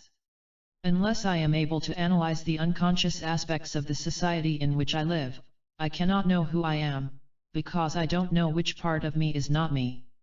In the following paragraphs I want to make some general remarks about the method of self-analysis. It is crucially important that it be done, like meditation and concentration, regularly and not if one is in the mood. If somebody says he has no time for it, he is simply saying that he does not consider it important. If he has no time, he can make time, and this is so obviously a matter of the importance he gives to self-analysis that it is useless to explain how he can make the time. I should like to add that I do not mean to imply that self-analysis become a ritual that does not permit any exception. There are, of course, occasions when it is practically impossible to do it, and that should be taken in one's stride. Altogether, the process of self-analysis should not have the character of forced labor, done in a grim mood of duty, yet necessary in order to reach a certain goal. Quite aside from the result, the process in itself should be liberating and hence joyful, even though suffering, pain, anxiety, and disappointment are mixed in with it. For anyone who cannot empathize with the passion to climb a mountain, it must appear that the ascent is mere drudgery and discomfort, and some think, I have heard this also in psychoanalytic interpretation of mountain climbing, that only a masochist could voluntarily choose to undergo such unpleasantness. The mountain climber will not deny the effort and the strain, yet this is part of his joy, and by no means would he want to miss it. Effort does not equal effort, pain does not equal pain. The pains of labor are different from the pains of an illness. What matters is the entire context in which the effort is made or the pain is suffered, and which gives it its specific quality. This is a point somewhat difficult to grasp, because in our Western tradition duty and virtue are considered harsh taskmasters. In fact, the best proof that one acts rightly is that it is unpleasant, the proof of the opposite that one likes to do it. The Eastern tradition is entirely different, and far superior in this respect. It bypasses the polarity between rigid, stiff discipline and lazy, slouching comfort. It aims at a state of harmony, which is at the same time structuralized, disciplined, in the autonomous sense, alive, flexible, and joyful. In self-analysis as well as in analysis there is one difficulty of which we must be aware from the very beginning, that of the effects of verbalization. Assuming I wake up in the morning and see a blue sky and a shining sun, I am fully aware of the scenery, it makes me happy and more alive, but the experience is an awareness of the sky, of my response to it, and no words come to mind such as, "This is a beautiful sunny day." Once those words form, and I begin to think about the scenery in these words, the experience has somewhat lost in intensity. When, instead, a melody comes to my mind that expresses joy, or a painting that expresses the same mood, nothing of the experience is lost. The boundary between awareness of feeling and expression of feeling in words is very fluid. There is the completely non-verbalized experience, and close to it the experience in which a word appears like a vessel that contains the feeling and yet does not contain it, for the feeling is constantly flowing and it overflows the vessel. The word vessel is more like a note in a musical score, which is a symbol for a tone but not the tone itself. The feeling may be still more closely related to the word, but as long as the word is still a living word, it has done little harm to the feeling. But there comes a point where the word becomes separated from the feeling, i.e., also from the speaking person, and at this point the word has lost its reality, except as a combination of sounds. Many people experience this change. They were aware of a strong, beautiful, or frightening experience.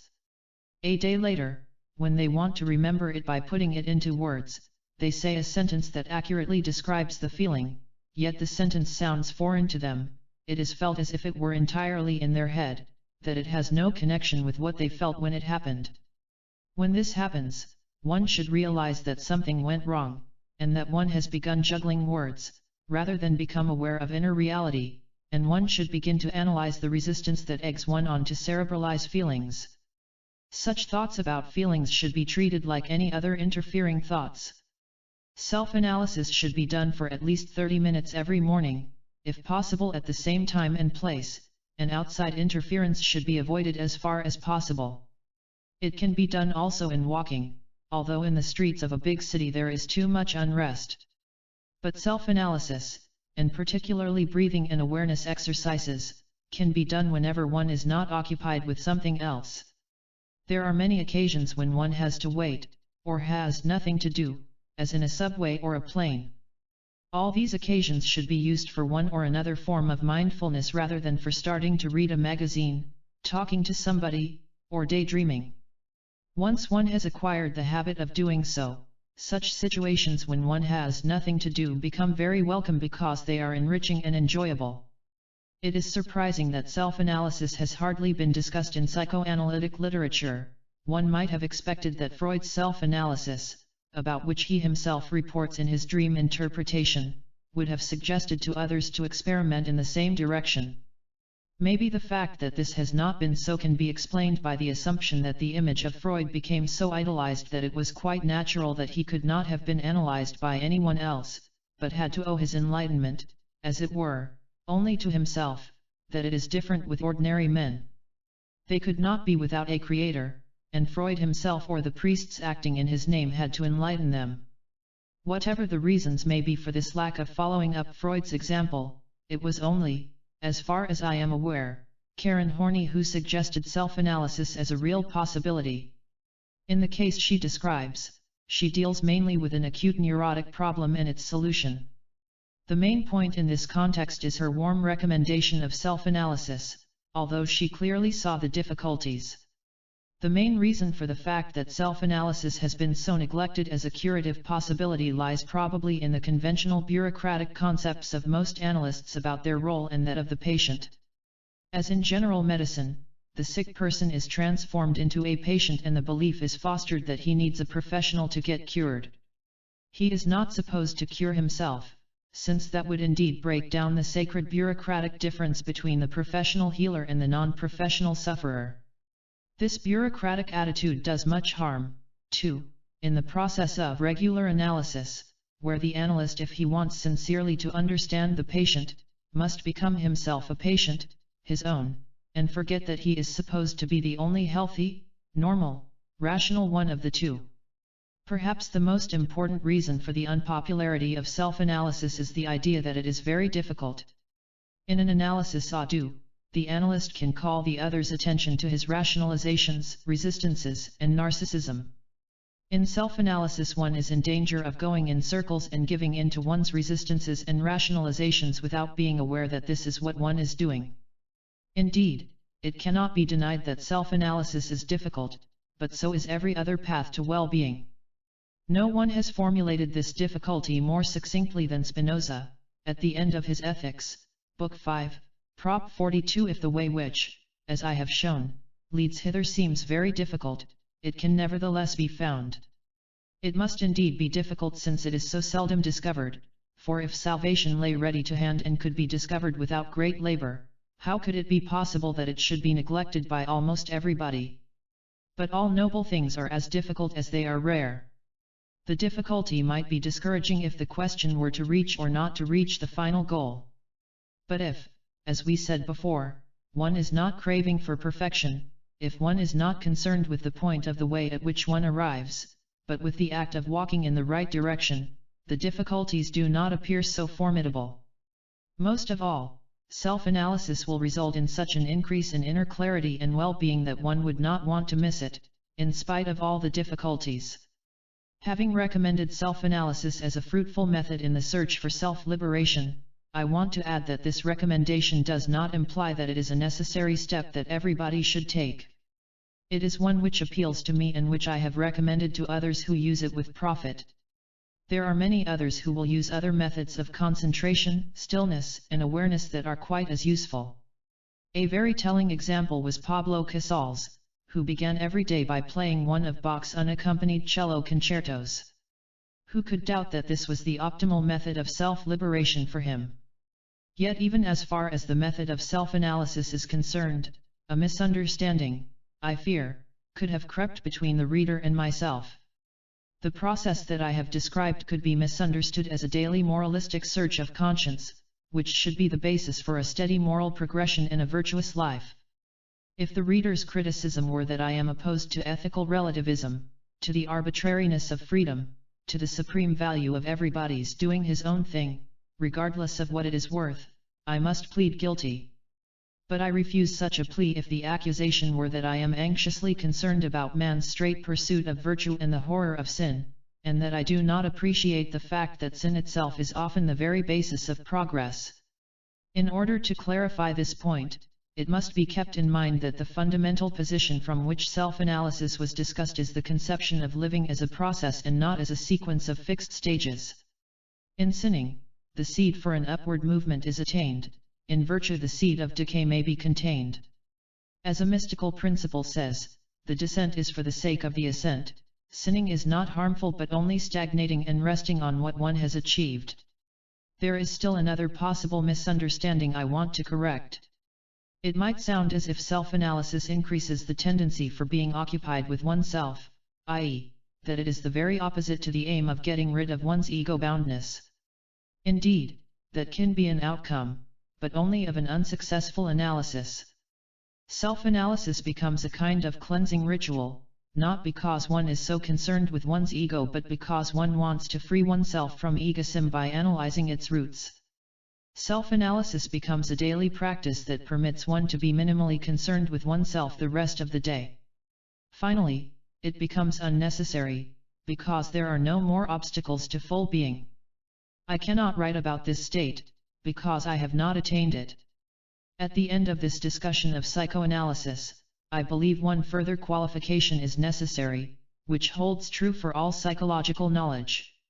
If one starts out with the psychological understanding of one person, one is concerned with his suchness, his full individuality. Unless one has a picture of his individuality in all its details, one cannot begin to understand this particular person.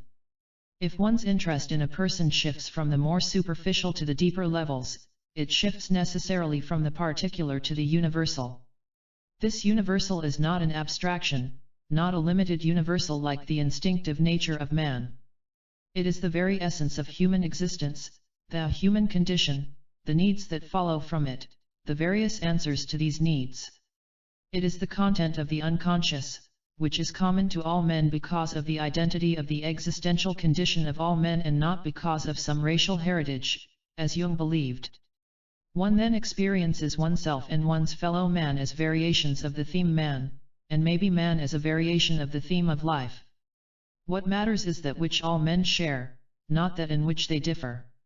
In the process of the full penetration of one's unconscious, one discovers that we differ considerably in the quantitative aspects but are the same in the quality of our strivings. The exploration of the unconscious in depth is a way of discovering humanity in oneself and in every other human being. This discovery is not one of theoretical thought but of affective experience. However, stressing the one in man must not in an undialectical fashion lead to the denial of the fact that man is also an individual, that, in fact, each person is a unique individual not identical with anyone ever to be born, perhaps with the exception of identical twins. Only paradoxical thinking, so much a part of Eastern logic, permits expression of the full reality. Man is a unique individual, man's individuality is sham and unreal. Man is this and that and man is neither this nor that. The paradoxical fact is that the deeper I experience my own or another's unique individuality, the clearer I see through myself and him the reality of universal man, freed from all individual qualities, the Zen Buddhist's man without rank and without title. These considerations lead to the problem of the value and the dangers of individualism and, related to it, the psychological study of the individual. It is very apparent that, at present, individuality and individualism are highly esteemed and widely praised as values and as personal and cultural goals. But the value of individuality is very ambiguous. On the one hand, it contains the element of liberation from authoritarian structures that prevent the autonomous development of a person.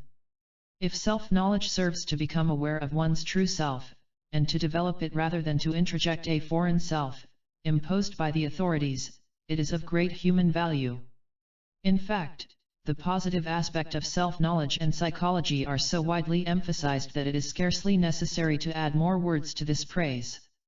But it is extremely necessary to say something about the negative side of the cult of individuality, and its relation to psychology. One reason for this cult is obvious: the more individuality disappears in fact, the more it is exalted in words. Industry, television, habits of consumption pay homage to the individuality of the persons they manipulate. There is the name of the bank teller in his window and the initials on the handbag. In addition, the individuality of commodities is stressed. The alleged differences between cars, cigarettes, toothpaste, which are essentially the same, in the same price class, serve the purpose of creating the illusion of the individual man or woman freely choosing individual things. There is little awareness that the individuality is, at best, one of insignificant differences, for in all their essential features commodities and human beings have lost all individuality. The apparent individuality is cherished as a precious possession. Even if people don't own capital, they own their individuality. Although they are not individuals, they have much individuality, and they are eager and proud to cultivate it. Since this individuality is one of small differences, they give the small, trivial differences the aspect of important, meaningful features. Contemporary psychology has promoted and satisfied this interest in individuality. People think about their problems, talk about all the little details of their childhood history, but often what they say is glorified gossip about themselves and others, using psychological terms and concepts instead of the less sophisticated old-fashioned gossip. Supporting this illusion of individuality through trivial differences, contemporary psychology has a still more important function. By teaching how people ought to react under the influence of different stimuli, psychologists become an important instrument for the manipulation of others and of oneself. Behaviorism has created a whole science that teaches the art of manipulation. Many business firms make it a condition for employment that their prospective employees submit to personality tests. Many books teach the individual how to behave, in order to impress people of the value of their own personality package or of the value of the commodity they sell. By being useful in all these respects, one branch of contemporary psychology has become an important part of modern society. While this type of psychology is useful economically and as an illusion-producing ideology, it is harmful to human beings because it tends to increase their alienation. It is fraudulent when it pretends to be based on the ideas of self-knowledge as the humanistic tradition, up to Freud, had conceived it. The opposite to adjustment psychology is radical, because it goes to the roots. It is critical, because it knows that conscious thought is mostly a fabric of illusions and falsehood. It is salvific, because it hopes that the true knowledge of oneself and others liberates man and it's conducive to his well-being. For anyone interested in psychological exploration, it is necessary to be intensely aware of the fact that these two kinds of psychology have little more in common than the name, and that they follow contrary goals. Part 5. On the culture of having. Living has two dimensions. Man acts, does, produces, creates, in brief, he is active. But man is not acting in a void, not without body and not in an immaterial world. He has to deal with things. His acting refers to objects, animate or inanimate, which he transforms or creates. The first thing he has to deal with is his own body. Later, he has to deal with other things, with wood for fire or for shelter, with fruits, animals, and grain for food, with cotton and wool for clothing. As civilization develops, the realm of things man has to deal with enlarges many times. Weapons, houses, books, machines, ships, cars, planes come into existence and he has to deal with them all. How does man deal with them? He produces them, he changes them, uses them to make other things, consumes them. Things themselves do nothing, except when man has constructed them in such a way that they do produce things by themselves. With every culture the proportion between things and acts is different. In contrast to the great multitude of things modern man is surrounded by, a tribe of primitive hunters and food gatherers, for instance, deals with relatively few things, a few tools, a few nets and weapons for hunting, hardly any cloth, some jewelry and pots, but no fixed shelters. Food had to be eaten quickly in order not to become spoiled. As against the number of things a person is involved with, or simply surrounded by, is to be considered the weight of his doings. Of course he feels, sees, and hears, because his organism is so constructed that he has virtually no other choice. He sees an animal that he can kill for food, he hears a noise that warns him of a danger. Hearing and seeing serve a biological purpose, that of survival. But man not only hears in order to survive, he can also hear as an extravagance, biologically speaking, serving no specific biological purpose, except the general aim of increased life energy, well-being, aliveness. When he hears in this non-purposeful way, we say that he listens. He listens to the birds' songs, to the raindrops' patter, a human voice's warm timbre, a drum's exciting rhythm, a song's melody, a Bach concerto. Hearing becomes transbiological, humanized, active, creative, free, rather than a merely biologically necessary response. The same is true of seeing. When we see the beautiful ornaments of even the oldest clay vessel, the movement of animals and men in a cave painting from 30,000 years ago, the radiance of a loving face, as well as the horror of the destructiveness done by a human hand, we also have shifted our inner gears from the biologically necessary act to the realm of freedom, from animal to human existence. The same holds true for our other senses, tasting, touching, smelling. If I need to eat because my body requires food, the usual symptom of this need is hunger. If one wants to eat because one enjoys tasty food, one speaks, rather, of appetite. Exquisite food is as much a product of cultural development as are music and painting. With smelling it is not different. Phylogenetically, smelling is the primary sense of orientation for animals just as seeing is for men. The enjoyment of pleasing smells, as for instance in perfumes, is an old human discovery. It is in the sector of luxury and not in that of biological necessity. Less clearly discernible, but undoubtedly present, is the same difference with regard to touching.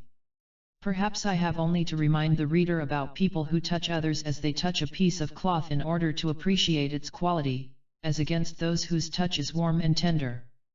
The difference between biological necessity and instinctive urge, they complement each other. On the one hand, and joyous free exercise of the senses on the other can be recognized clearly in the sexual act, in which all the senses participate. Sex can be the uncultivated expression of biological necessity, i.e., driven, unfree, and undifferentiated excitement. And it can be free, joyous, active, a true luxury not serving any biological purpose. The difference to which I allude here is that between two kinds of doing, passive, driven doing and active, productive, creative doing. Later on, this difference will be discussed at greater length. At this point I want to stress that while the sector of things is immensely smaller for the primitive hunter than it is for cybernetic man, the sector of human activity does not show any such discrepancy. In fact, there are good reasons to assume that primitive man did more and was more than industrial man. Let us have a short look at his situation. To begin with, all physical work that had to be done he did himself. He had no slaves who worked for him, women were not an exploited class, he had no machines nor even animals to do work for him. He depended on himself, and nobody but himself, as far as physical work was concerned.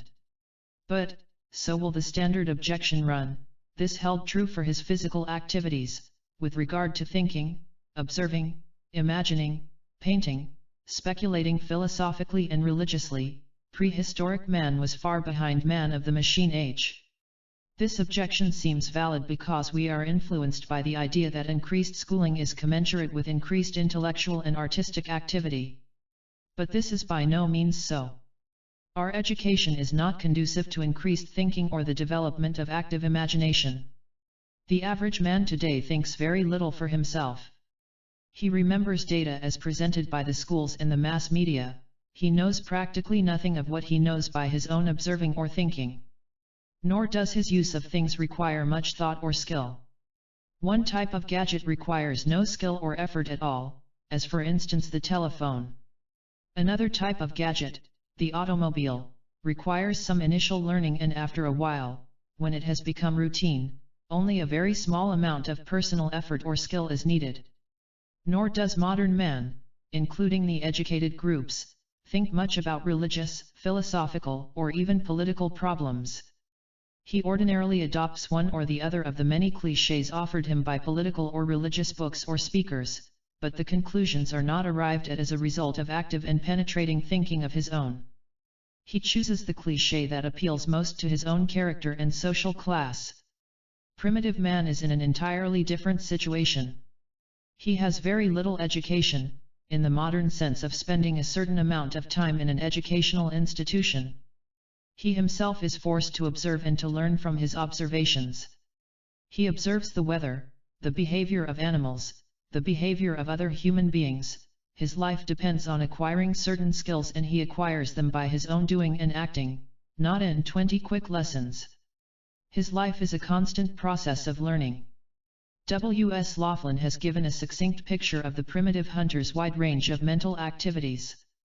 There is ample documentation, though surprisingly few systematic studies, for the postulate that primitive man is sophisticated in his knowledge of the natural world. This sophistication encompasses the entire macroscopic zoological world of mammals, marsupials, reptiles, birds, fish, insects, and plants. Knowledge of tides, meteorological phenomena generally, astronomy, and other aspects of the natural world are also well developed among some variations between groups with reference to the sophistication and extent of their knowledge, and to the areas in which they have concentrated. I will here only cite the relevance of this sophistication to the hunting behavior system and to its significance for the evolution of man. Man, the hunter, was learning animal behavior and anatomy, including his own. He domesticated himself first and then turned to other animals and to plants. In this sense, hunting was the school of learning that made the human species self-taught. W. S. Laughlin, 1968. Another example for a distorted evaluation of civilized man's mental activity is the art of reading and writing. Contemporary man believes that to master this art is an unquestionable sign of progress. The greatest efforts are made to eradicate analphabetism, almost as if it were a sign of a mental defect. The progress of a nation is measured, aside from the number of automobiles, by the percentage of people who can read and write. Such value judgments ignore the fact that peoples among whom the art of reading and writing is only the monopoly of small groups of priests or scholars, or does not exist at all, have extraordinary memories.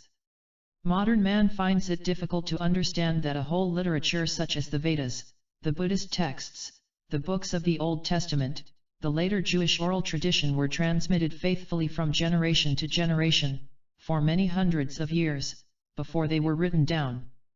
On the contrary, I have observed among people, for instance, Mexican peasants, that even if they can read and write, but do not do so very frequently, the memory is especially good, because they do not write down things.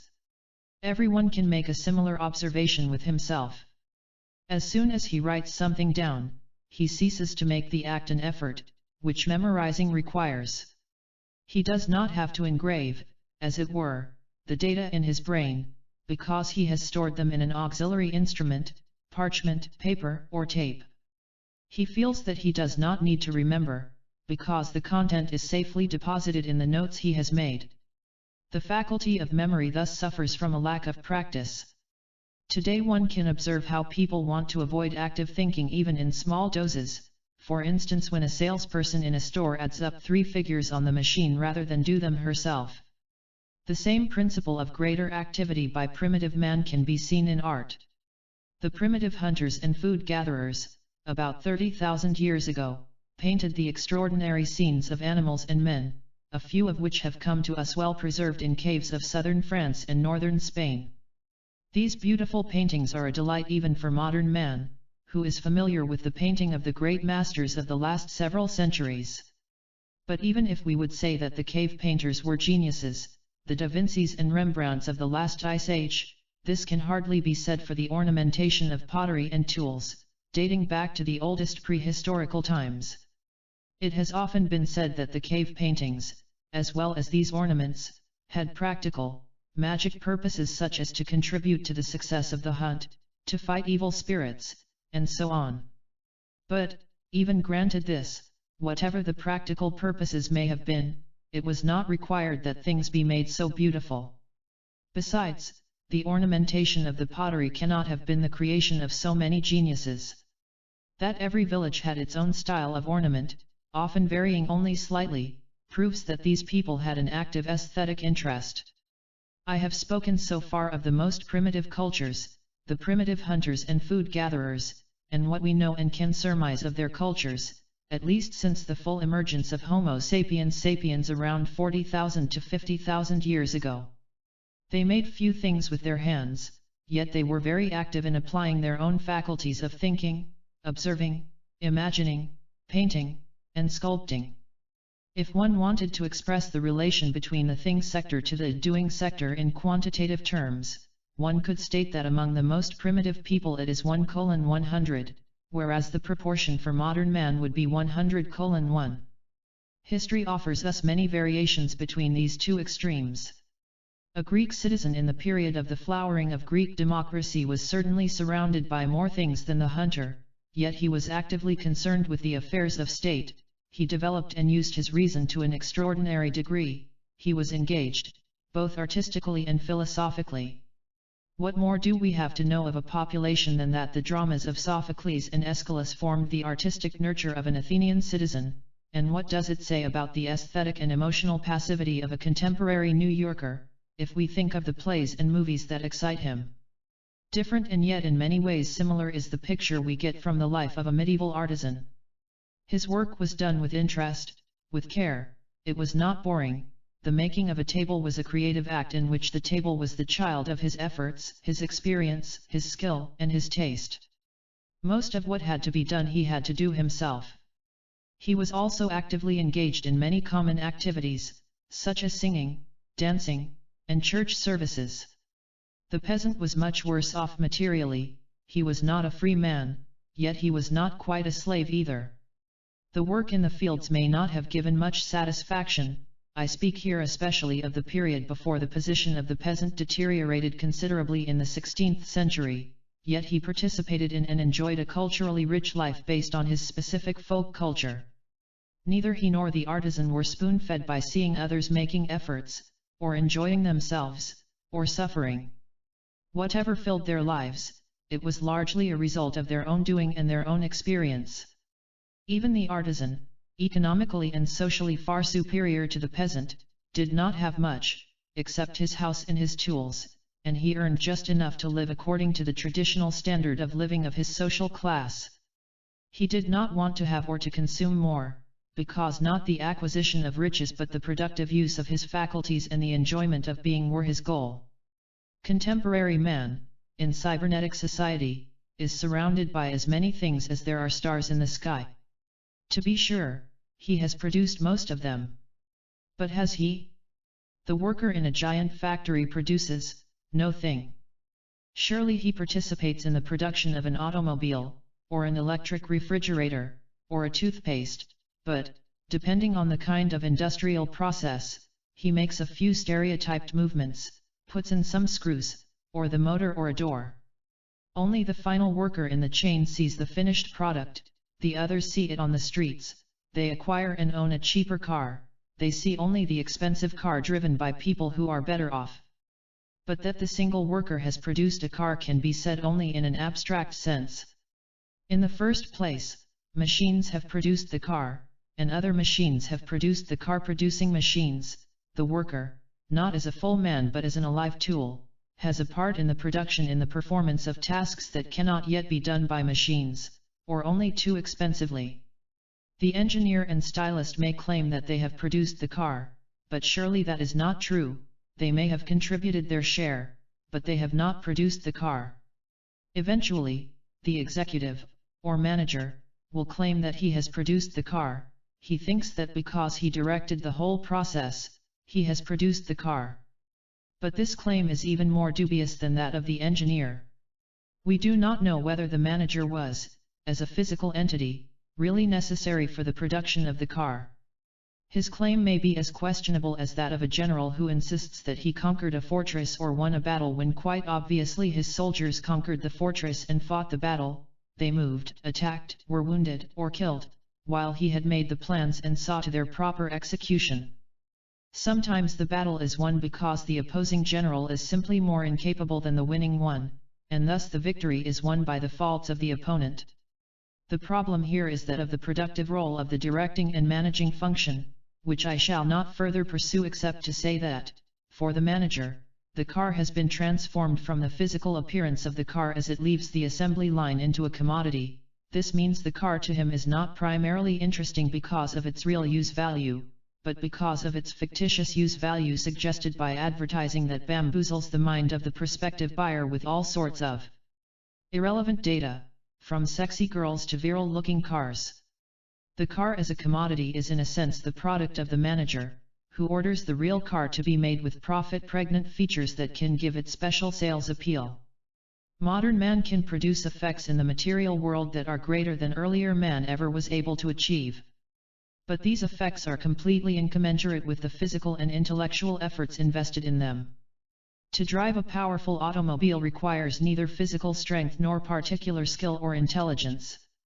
To fly an airplane requires a great deal of skill, to drop a hydrogen bomb, relatively little.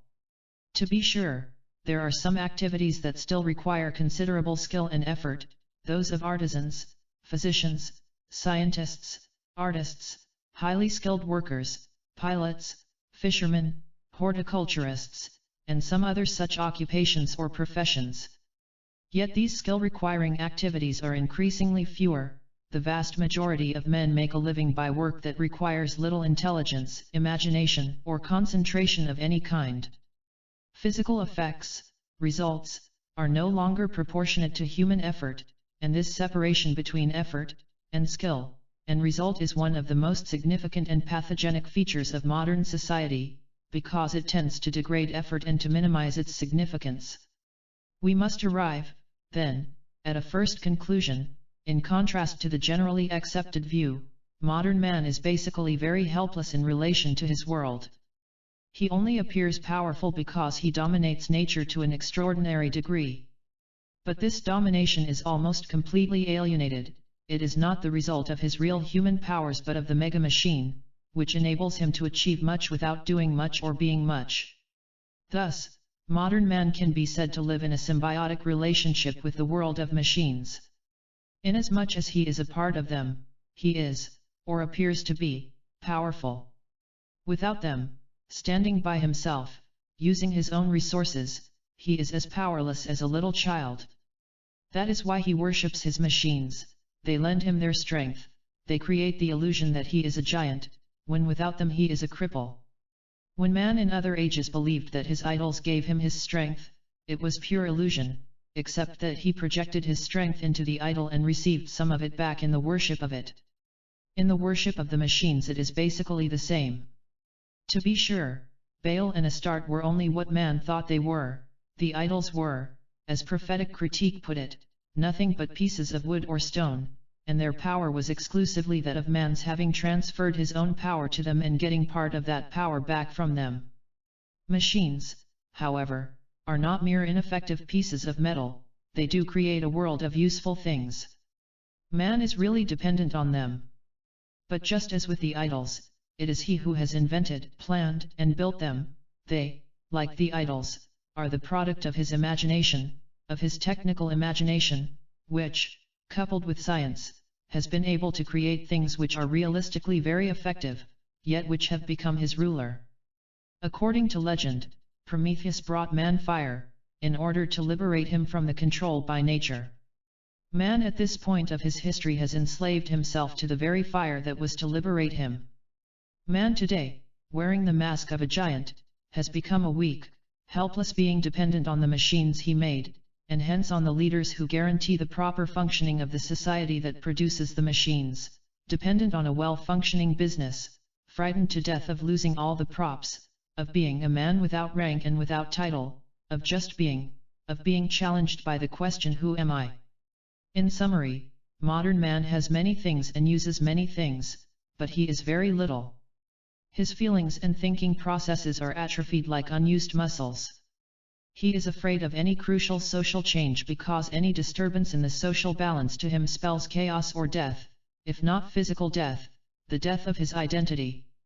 On the philosophy of having.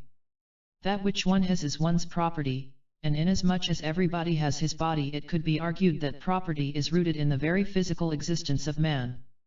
But even though this would appear to be a good argument for the universality of property, it hardly serves this purpose, because it is not correct. A slave does not own his body, it can be used, sold, destroyed, according to his owner's will and whim. The slave, in this respect, differs from even the most exploited worker. The latter does not own his body energy because he is forced to sell it to the owner of capital who buys his working power. However, since he has no choice, under the conditions of capitalism, one must admit that even his ownership of his body is questionable. What does it mean that I own something when somebody else owns the right to use what I have? We are here in the middle of a much disputed problem, in which still a great deal of confusion exists, that of property. A clear understanding of property has been greatly obscured by the passionate feelings related to the revolutionary demands for abolition of private property.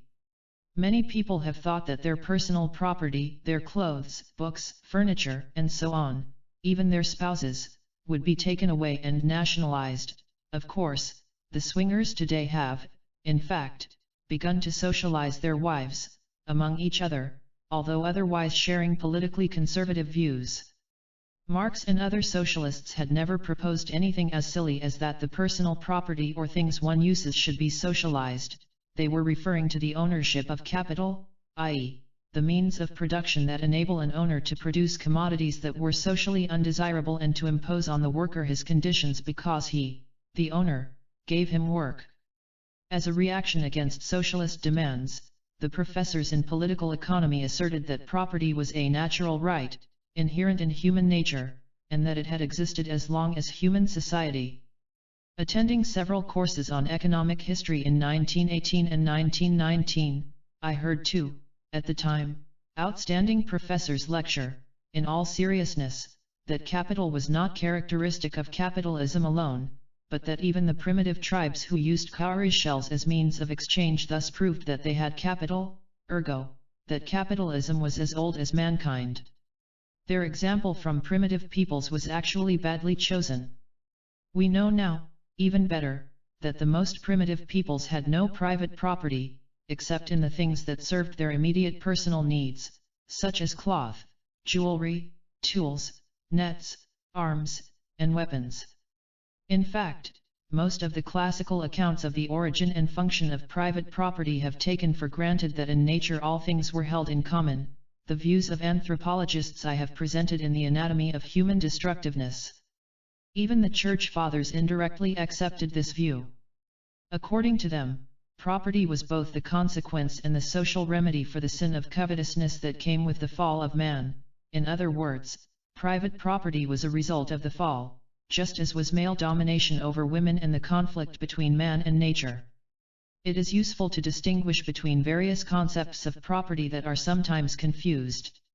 First, there is the view of property as an absolute right over an object, living or non-living, regardless of whether the owner has done anything to produce it, or whether he inherited it, received it as a gift or inheritance, or acquired it by theft.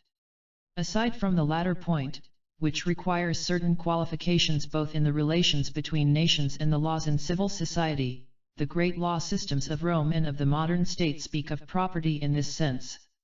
Possession is always guaranteed by national or international law, i.e., fundamentally by the violence that enforces the law. A second concept, particularly popular in the philosophy of the 18th century Enlightenment, stresses that one's title to possess something depends on the effort one has made to create it.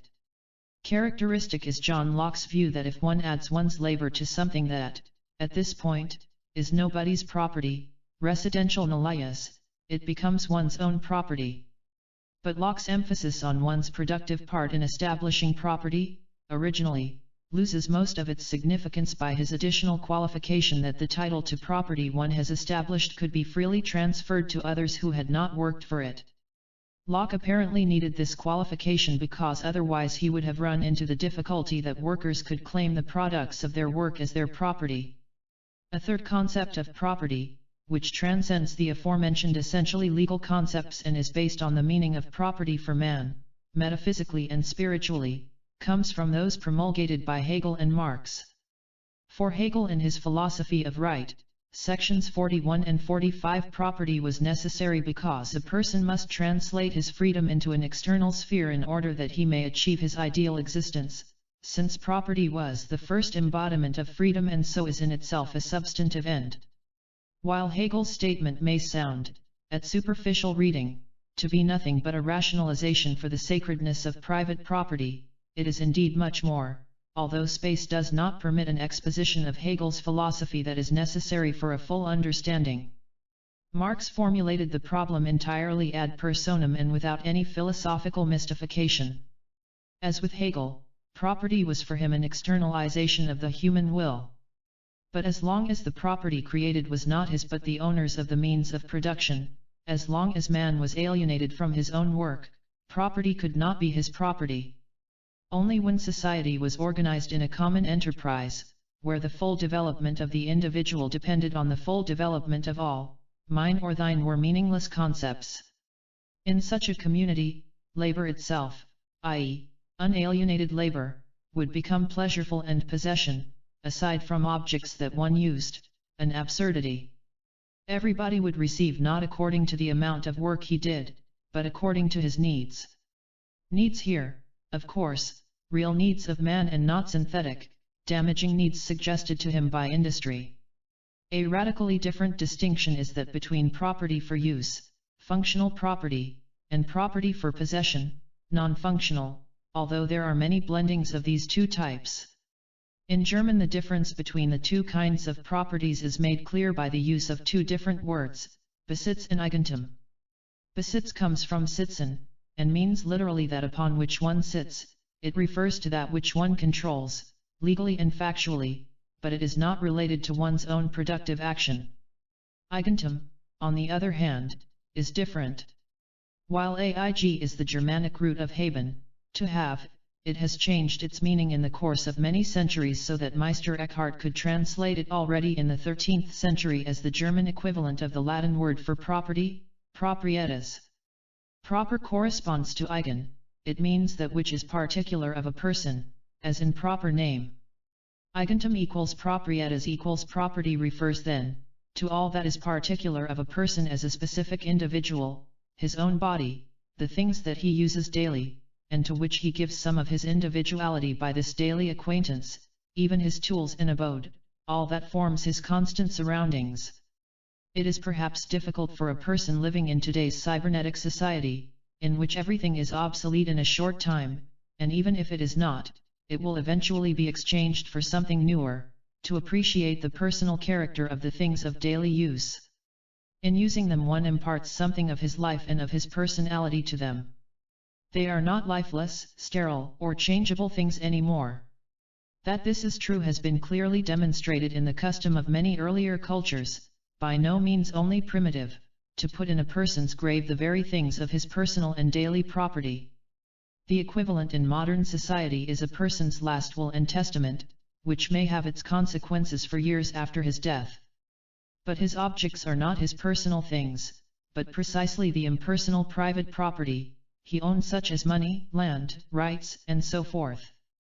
We can conclude, then, that the most fundamental difference is that between personal and private property, which essentially is the same as that between functional and non-functional, dead, property.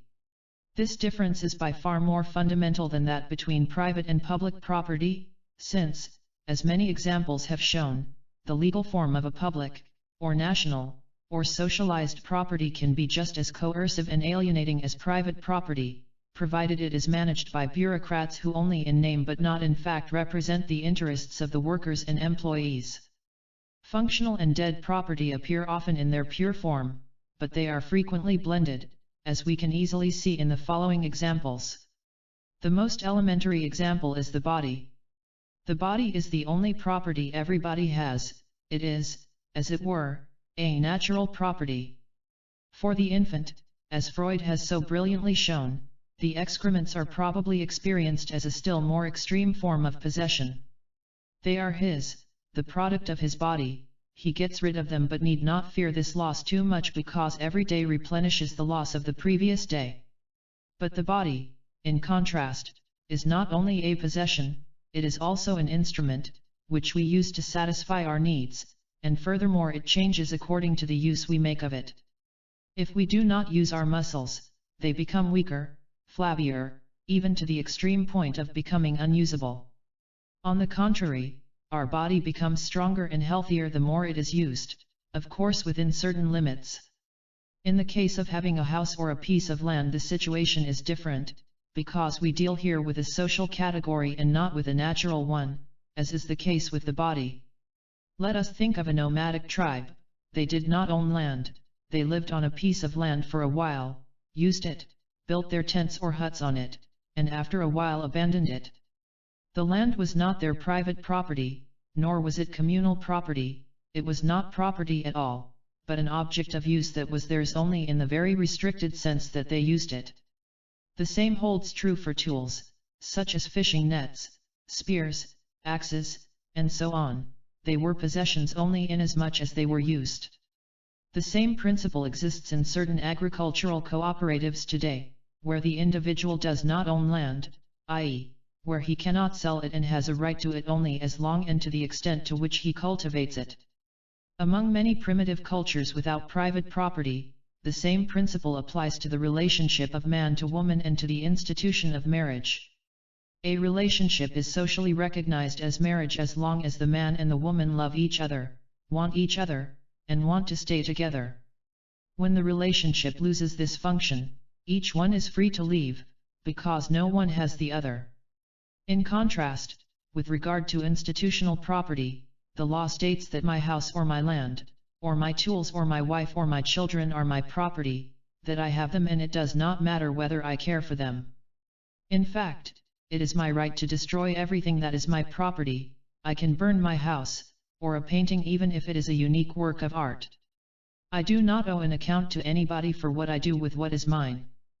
This legal right is effective because the state supports my claim with its power. In the course of history, the concepts of property rights over wives and children and the corresponding laws have changed. Today, to kill one's wife is a crime that is punished as murder. To kill one's child is also considered a crime, but endless cruelties and brutalities by which parents assault their children is within the exercise of their legitimate authority, i.e., property rights, unless it goes to extremes that cannot be ignored.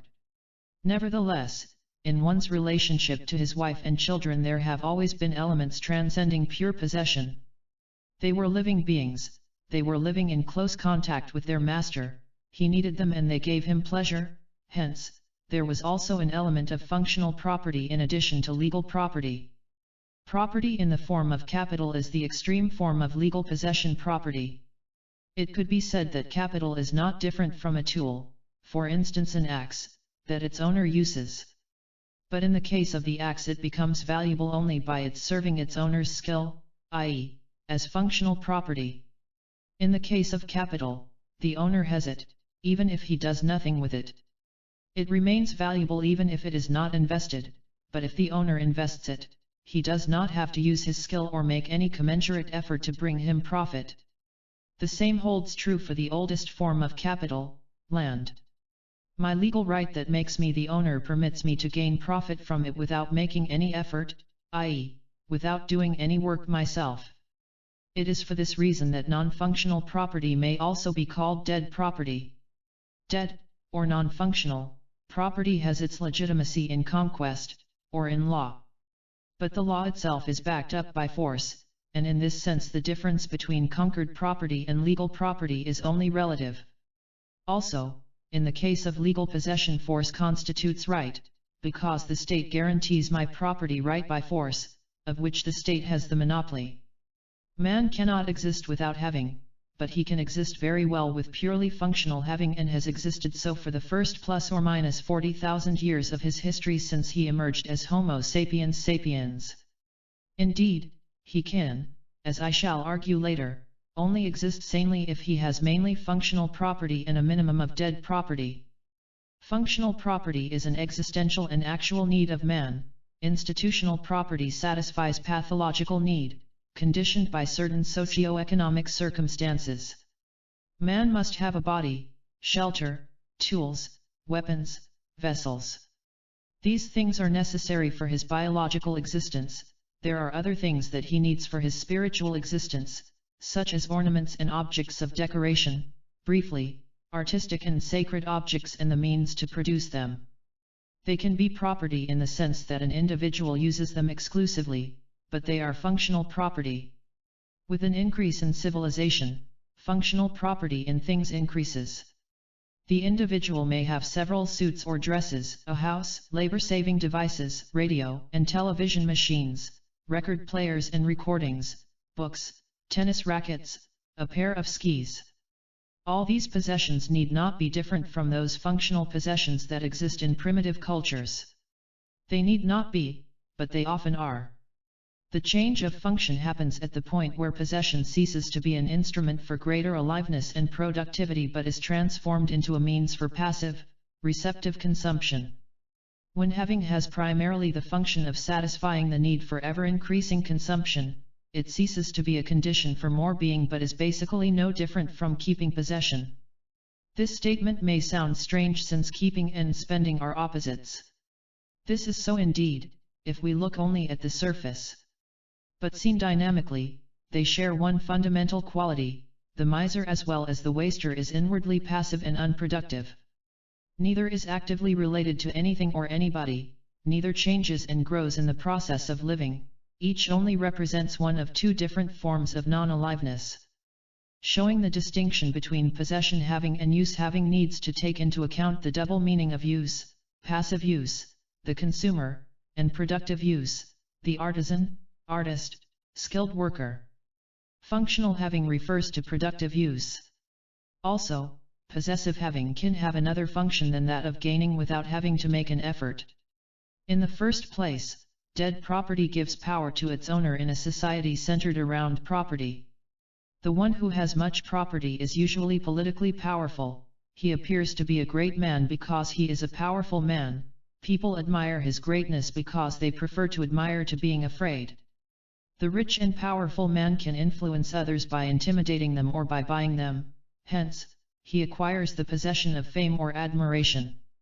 Marx has given a beautiful analysis of this last point. That which exists for me through the medium of money, that which I can pay for, i.e., which money can buy, that I am, the possessor of the money. My own power is as great as the power of money. The properties of money are my own, the possessor's, properties and faculties. What I am and can do is, therefore, not at all determined by my individuality. I am ugly, but I can buy the most beautiful woman for myself. Consequently, I am not ugly, for the effect of ugliness, its power to repel, is annulled by money. As an individual I am lame, but money provides me with 24 legs. Therefore, I am not lame. I am a detestable, dishonorable, unscrupulous, and stupid man, but money is honored and so also is its possessor. Money is the highest good, and so its possessor is good. Besides, money saves me the trouble of being dishonest, therefore, I am presumed honest. I am stupid, but since money is the real mind of all things, how should its possessor be stupid? Moreover, he can buy talented people for himself, and is not he who has power over the talented more talented than they? I who can have, through the power of money, everything for which the human heart longs, do I not possess all human abilities? Does not my money, therefore, transform all my incapacities into their opposites? If money is the bond which binds me to human life, and society to me, and which links me with nature and man, is it not the bond of all bonds? Is it not, therefore also the universal agent of separation? It is the real means of both separation and union, the galvanochemical power of society. Since money, as the existing and active concept of value, confounds and exchanges everything, it is the universal confusion and transposition of all things, the inverted world, the confusion and transposition of all natural and human qualities. He who can purchase bravery is brave, though a coward. Money is not exchanged for a particular quality, a particular thing, or a specific human faculty, but for the whole objective world of man and nature. Thus, from the standpoint of its possessor, it exchanges every quality and object for every other, even though they are contradictory. It is the fraternization of incompatibles, it forces contraries to embrace. Let us assume man to be man, and his relation to the world to be a human one. Then love can only be exchanged for love, trust for trust, etc. If you wish to enjoy art you must be an artistically cultivated person. If you wish to influence other people you must be a person who really has a stimulating and encouraging effect upon others. Every one of your relations to man and to nature must be a specific expression, corresponding to the object of your will, of your real individual life. If you love without evoking love in return, i.e., if you are not able, by the manifestation of yourself as a loving person, to make yourself a beloved person, then your love is impotent and a misfortune. These considerations lead to the conclusion that the conventional classification of property in private and public, nationalized or socialized, property is insufficient and even misleading. What matters most is whether the property is functional, and hence non-exploitative, or whether it is dead, exploitative property. Even if the property belongs to the state, or even if it belongs to all those who work in the factory, it may give the command over others to the bureaucrats who control production. In fact, purely functional properties such as objects for use were never considered by Marx and other socialists as private property that should be socialized. Nor does it matter whether the functional property is exactly equal for everybody. This concern with equality of property was never one of the socialists. It is, in actuality, deeply rooted in the spirit of property that, engendering envy, looks for the avoidance of any inequality because it would generate envy. The central issue is whether possession furthers the activity and aliveness of an individual, or whether it paralyzes his activity and furthers indolence, sloth, and unproductivity. On the psychology of having. With this last remark we enter into the discussion of having as a mental and affective phenomenon. Speaking about functional property first, it is clear that I can own no more than I can reasonably use.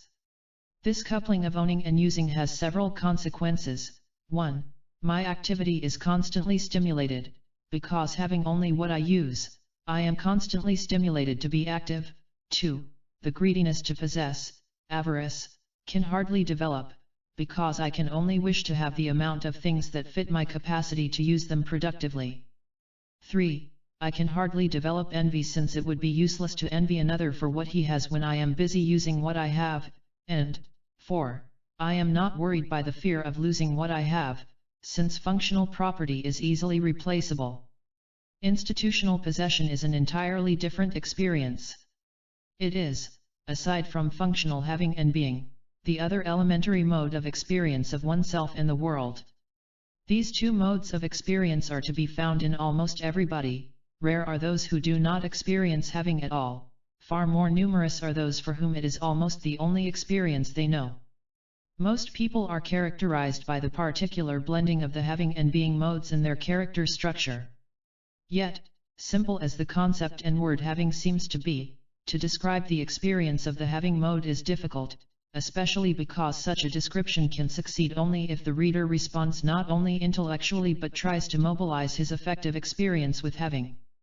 Perhaps the most helpful approach to the understanding of having, in the non-functional sense, is to recall one of the most significant insights of Freud. He found that after the infant goes through a phase of mere passive receptivity, followed by one of aggressive, exploitative receptivity, the child, before it reaches maturity, goes through a phase that Freud designated as the anal erotic phase, which often remains dominant in the development of a person and leads to the development of the anal character.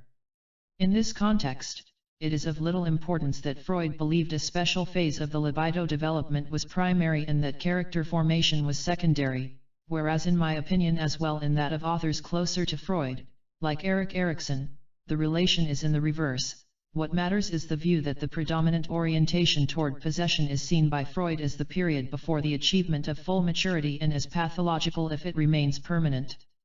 In other words, for Freud the person exclusively concerned with having and possession is a neurotic, mentally sick person. This point of view may have been a bombshell within a society that is based on private property and whose members experienced themselves and their relationship to the world predominantly in terms of possession. Yet, as far as I know, no one protested against this attack on the highest values of bourgeois society, while Freud's modest attempts to demonize sex were met with a howl by all defenders of decency. It is not easy to explain this paradox. Was the reason that scarcely anybody connected individual psychology with social psychology? Was it that the supreme moral value of ownership was so undisputed that nobody picked up the challenge? Or was it that Freud's attack on middle-class sexual morals was so bitterly scorned because the attack served as a defense against one's own hypocrisy, while the public's attitude toward money and possessions was completely genuine and no aggressive defense was needed? However this may be, there is no doubt that Freud believed that possessiveness as such, i.e., having, was an unhealthful orientation, if it was dominant in an adult person. He brought to bear several kinds of data to establish his theory. First of all, those rich data in which excrements were symbolically equated with money, possession, and dirt. There is indeed ample linguistic, folkloric, and mythical data to bear this out. Freud had already in a letter to Fliess of December 22, 1897, associated money and miserliness with feces. In his classic paper, Character and Anal Eroticism, 1908, he added more examples to this symbolic identity. The connections between the complexes of interest in money and of defecation, which seem so dissimilar, appear to be the most extensive of all. Every doctor who has practiced psychoanalysis knows that the most refractory and long-standing cases of what is described as habitual constipation in neurotics can be cured by that form of treatment. This is less surprising if we remember that that function has shown itself similarly amenable to hypnotic suggestion. But in psychoanalysis one only achieves this result if one deals with the patient's money complex and induces them to bring it into consciousness with all its connections. It might be supposed that the neurosis is here only following an indication of common usage in speech, which calls a person who keeps too careful a hold on his money dirty or filthy.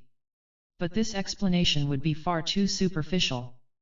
In reality, wherever archaic modes of thought have predominated or persist, in the ancient civilizations, in myths, fairy tales, and superstitions, in unconscious thinking, in dreams, and in neuroses, money is brought into the most intimate relationship with dirt.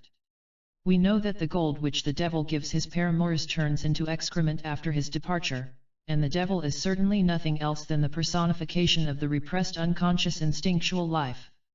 We also know about the superstition which connects the finding of treasure with defecation, and everyone is familiar with the figure of the shitter of ducats, Ducatensvheiser. Indeed, even according to ancient Babylonian doctrine, gold is the feces of hell, mammon equals ill of mammon. Thus, in following the usage of language, neurosis, here as elsewhere, is taking words in their original, significant sense, and where it appears to be using a word figuratively, it is usually simply restoring its old meaning. It is possible that the contrast between the most precious substance known to men and the most worthless, which they reject as waste matter, refuse, has led to this specific identification of gold with feces. A few words of comment are indicated. In the Babylonian notion that gold is the feces of hell, the connection is made between gold, feces, and death. In hell, meaning the world of the dead, the most valuable object is feces, and this brings together the notion of money, dirt, and the dead. The last of the two paragraphs quoted here is very revealing of Freud's dependency on the thinking of his day. Seeking the reason for the symbolic identity of gold and feces, he proposes the hypothesis that their identity may be based on the very fact of their radical contrast, gold being the most precious and feces the most worthless substance known to man. Freud ignores the other possibility that gold is the most precious substance for civilization, whose economy is, generally, based on gold, but that this holds by no means for those primitive societies for which gold may not have had any great value. More importantly, while the pattern of his society suggests that man think of gold as the most precious substance, he may unconsciously carry a notion that gold is dead, sterile, like salt, without life, except when used in jewelry, that it is amassed labor, meant to be hoarded, the foremost example of possession without function. Can one eat gold? Can one make anything grow with gold, except when it has been transformed into capital? This dead, sterile aspect of gold is shown in the myth of King Midas. He was so avaricious that his wish was granted that everything he touched became gold. Eventually, he had to die precisely because one cannot live from gold. In this myth is a clear vision of the sterility of gold, and it is by no means the highest value, as Freud assumed. Freud was too much a son of his time to be aware of the negative value of money and possession and, hence, of the critical implications of his concept of the anal character, which I discussed above. Regardless of the merits of Freud's scheme of libido development, his findings about the receptive and possessive stages as one of the earliest stages of human development make much sense. The first years in the child's life are necessarily a period during which the infant is not capable of taking care of itself, to form the surrounding world according to its wishes under its own powers. It is forced either to receive, to snatch, or to possess because it cannot yet produce. Thus, the category of having is a necessary transitional stage in the child's development. But if possessiveness remains the dominant experience in the adult, it indicates that he has not achieved the goal of normal development to productivity but has become stuck in the experience of having, because of this failure in his development. Here, as with other orientations, what is normal at an early stage of evolution becomes pathological if it occurs at a later stage. Possessive having is based on the reduction of the capacity for productive activity. This reduction can be traced to many factors. By productive activity, I understand the free, active expression of one's faculties, not the actions motivated by instincts or by the compulsive need to act in certain ways. This is not the place to take up this discussion. Suffice it to say here that we must look for factors such as early intimidation, lack of stimulation, overpampering, both individually and socially. But the sequence also goes the other way around. The having orientation and its satisfaction weakens the effort and eventually the capacity to make productive efforts. The more a person has, the less is he attracted to making active efforts. Having and inner laziness ultimately form a vicious circle, reinforcing each other. Let us look at an example of a person whose total orientation is one of having, the miser. The most obvious object of possession for him is money and its material equivalents such as land, houses, movable property, etc. Most of his energy is directed toward keeping it, more by saving and non-use rather than by business activities and speculation. He experiences himself as if he were a fortress, nothing must leave it, hence, nothing must be spent beyond what is absolutely necessary. And what this absolutely necessary is depends on the degree of his miserliness. It is exceptional though not rare that a person would deprive himself of all amenities of life, such as pleasant food, nice clothing, and decent housing, in order to reduce his expenses to almost nothing. The average person is puzzled why a person should deprive himself of all enjoyments. But one must not forget that this is not really the case. The miser finds the greatest enjoyment precisely in the experience of his possession. To have is for him a sweeter pleasure than beauty, love, or any sensuous or intellectual pleasure. The rich miser presents a picture that is sometimes less obvious. He may even spend millions in philanthropy or for art because it is an expense that, aside from tax advantages, is demanded by his social status and because of the publicity value of a favorable image.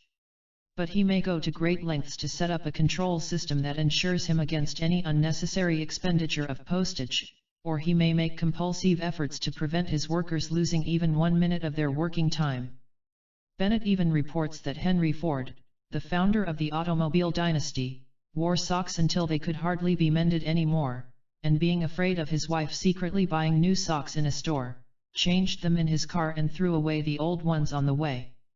The miser is not only driven by the passion to save things, but equally by that of saving energy, feelings, thought, or anything else that one can have.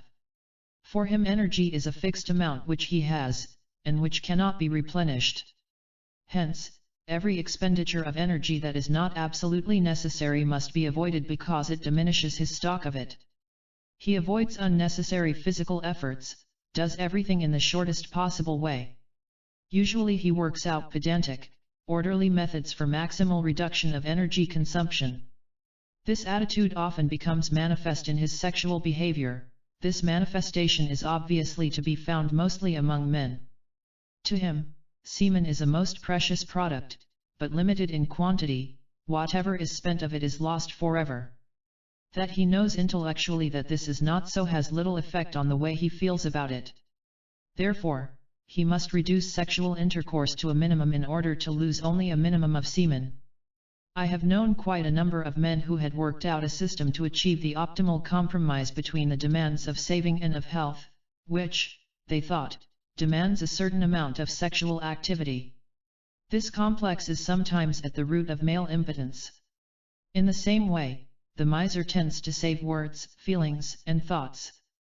He does not want to spend energy in feeling or thinking. He needs this energy for the necessary and unavoidable tasks of life. He remains cold and indifferent to the joys and sorrows of others, even his own. As a substitute for a live experience he substitutes the memory of past experiences. These memories are a precious possession, and often he goes over them in thought as he would count his money, his cattle, or his industrial stocks.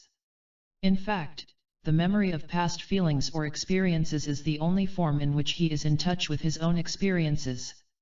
He is feeling little, but he is sentimental, sentimental being used here in the sense of feeling less feelings, the thought of or the daydreams of feelings, rather than felt feelings. It is a well-known fact that many possessive, cold, and even cruel people, and the three belong together, who are not moved by human suffering that is real, can shed tears when a movie presents one of those constellations that they remember from their own childhood or that they think of in daydreams. We have so far ignored the differences in the objects possessed along with the respective difference in the experience of possessing them. Probably the most important difference is between non-living and living objects. Non-living objects, money, land, and jewelry, do not oppose their owner. The only opposition could come from social and political forces that threaten the safe and secure possession of property. The most important guarantee for this security is the law and the exercise of force by the state, which make it effective. Those whose inner security is by and large based on possession are necessarily conservative and ardent opponents of movements that want to reduce the state's monopoly of force. For those whose security rests on the possession of living beings, especially of human beings, the situation is more complex. They, too, are dependent on the state's capacity of enforcing the law, but they are also confronted with the resistance of the human being to being possessed, to being transformed into a thing that can be had and controlled. This statement may be questioned by some. They will point out the fact that millions of people are satisfied with being ruled, in fact that they prefer control to freedom. In Escape from Freedom, 1941, I attempted myself to point to this fear of freedom and to the attraction of unfreedom. But the apparent contradiction is not insoluble. To be free, rather than to have security, is frightening to anyone who has not acquired the courage for the adventure of being. He is willing to give up his freedom if his coercion is made to appear as non-coercion, if the controller is given the features of a benign father, if he feels he is not a thing controlled but a loved child guided. But where this disguise is not used and the object of possession is aware of what happens to him, his first reaction is that of resistance, in all forms and with all means. The child resists with the weapons of the helpless, sabotage and obstruction. More specifically, his weapons are bedwetting, constipation, temper tantrums, and so on. The helpless classes react sometimes by sabotage or inefficiency but, as history shows, often by frank rebellions and revolutions, which are the birth pains of new developments. Whatever form the fight against domination takes, it has a deep influence on the one who wants to control. He must develop the passionate striving to control others, and this drive becomes a passion charged with lust. The attempt to possess, have, human beings necessarily leads to the development of sadism, one of the ugliest and most perverted of passions. The ultimate object of having is to have oneself. I have myself means I am full with myself, I am what I have, and I have what I am. The true representative of this type of person is the full-fledged narcissist. He is filled only with himself, he transforms the whole world into something he owns. He is not interested in anything or anybody outside himself, except as objects to be incorporated into his sphere of possessions. A mode of experience that is fundamentally akin to that of having is consuming. Again, we can easily distinguish between functional, rational, and non-functional, irrational, consumption. If I eat because my hunger indicates my body's need for food, or because I enjoy food, my eating is functional and rational, in the sense that it serves the healthful operation of my entire organism, including my educated taste. But if I overeat out of greed, depression, or anxiety, my eating is irrational, it harms, and does not further me physiologically or mentally. This holds true for all consumption, which is rooted in greed and has an obsessional character, in avarice, drug addiction, in the consumerism of today, and for sexual consumption. What appears today as a great pleasure-producing sexual passion is actually only an expression of greed, an attempt to devour each other. It is an attempt of two people, or one of two, to take full possession of the other. People sometimes describe their most ardent sexual experiences in words such as "we fell upon each other." Indeed they do, they fall upon each other like hungry wolves, and the basic mood is that of hostile possessiveness and not that of joy, not to speak of love. To fill oneself up with people, food, or other things is a more archaic form of possession and having. In the latter case, the object I have can still be taken away from me, by superior force, trickery, and so on.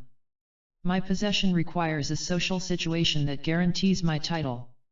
If I introject the object I want to keep, it is safe from all interference. Nobody can rob me of what I have swallowed. This first type of having can be clearly seen in the infant's attempt to take things into its mouth. This is his first way of securely having. But of course, as far as physical objects are concerned, the method of introjection is extremely limited. Strictly speaking, it can occur only with objects that are edible and not harmful to the organism. Cannibalism may have one of its roots here. If I believe that the body of a man, especially of a strong and brave man, gives strength, eating it would be the archaic equivalent of acquiring a slave. But there is a type of consumption that is not necessarily by mouth. The best example is the private automobile. It can be argued that such is functional property and for this reason not equivalent to dead possession. This would be true if the private car were really functional, but it is not. It does not stimulate or activate any of man's powers. It is a distraction, enables a person to run away from himself, produces a false sense of strength, helps to form a sense of identity based on the brand of car the man drives, it prevents him from walking and thinking, is sufficiently exacting to make a concentrated conversation impossible, and stimulates competition. One would need to write a book in order to give a full description of the irrational and pathogenic function of the type of consumption that the private automobile represents. To sum up, non-functional, hence pathogenic consumption, is similar to having. Both types of experience weaken, or even destroy, man's productive development, deprive him of aliveness, and transform him into a thing. I hope the experience of having and non-functional consumption will still become clearer as we go on contrasting it with its opposite, of being. Part 6. From having to well-being. If well-being, in the sense defined in the beginning of this book, functioning well as a person, not as an instrument, is the supreme goal of one's efforts, two specific ways stand out that lead to the attainment of this goal: breaking through one's narcissism and breaking through the property structure of one's existence. Narcissism is an orientation in which all one's interest and passion are directed to one's own person, one's body, mind, feelings, interests, and so forth. Indeed, like Narcissus, the narcissistic person could be said to be in love with himself, if infatuation may be called love. For the narcissistic person, only he and what concerns him are fully real. What is outside, what concerns others, is real only in a superficial sense of perception, that is to say, it is real for one's senses and for one's intellect. But it is not real in a deeper sense, for our feeling or understanding. He is, in fact, aware only of what is outside, inasmuch as it affects him. Hence, he has no love, no compassion, no rational, objective judgment. The narcissistic person has built an invisible wall around himself. He is everything, the world is nothing. Or rather, he is the world. The extreme examples of almost total narcissism are the newborn infant and the insane person. They both are incapable of relating to the world. Actually, the insane person is not totally unrelated, as it was assumed by Freud and others. He has withdrawn. The infant cannot withdraw because it has not yet opened up anything beyond a solipsistic orientation. Freud referred to this difference by distinguishing between primary and secondary narcissism. However, the fact has been neglected that the normal adult can also be narcissistic, even though not to the degree to be found in these extremes. Often he shows his narcissism quite openly, although he is not aware of being narcissistic. He thinks, speaks, and acts only in reference to himself, showing no really genuine interest in the world outside.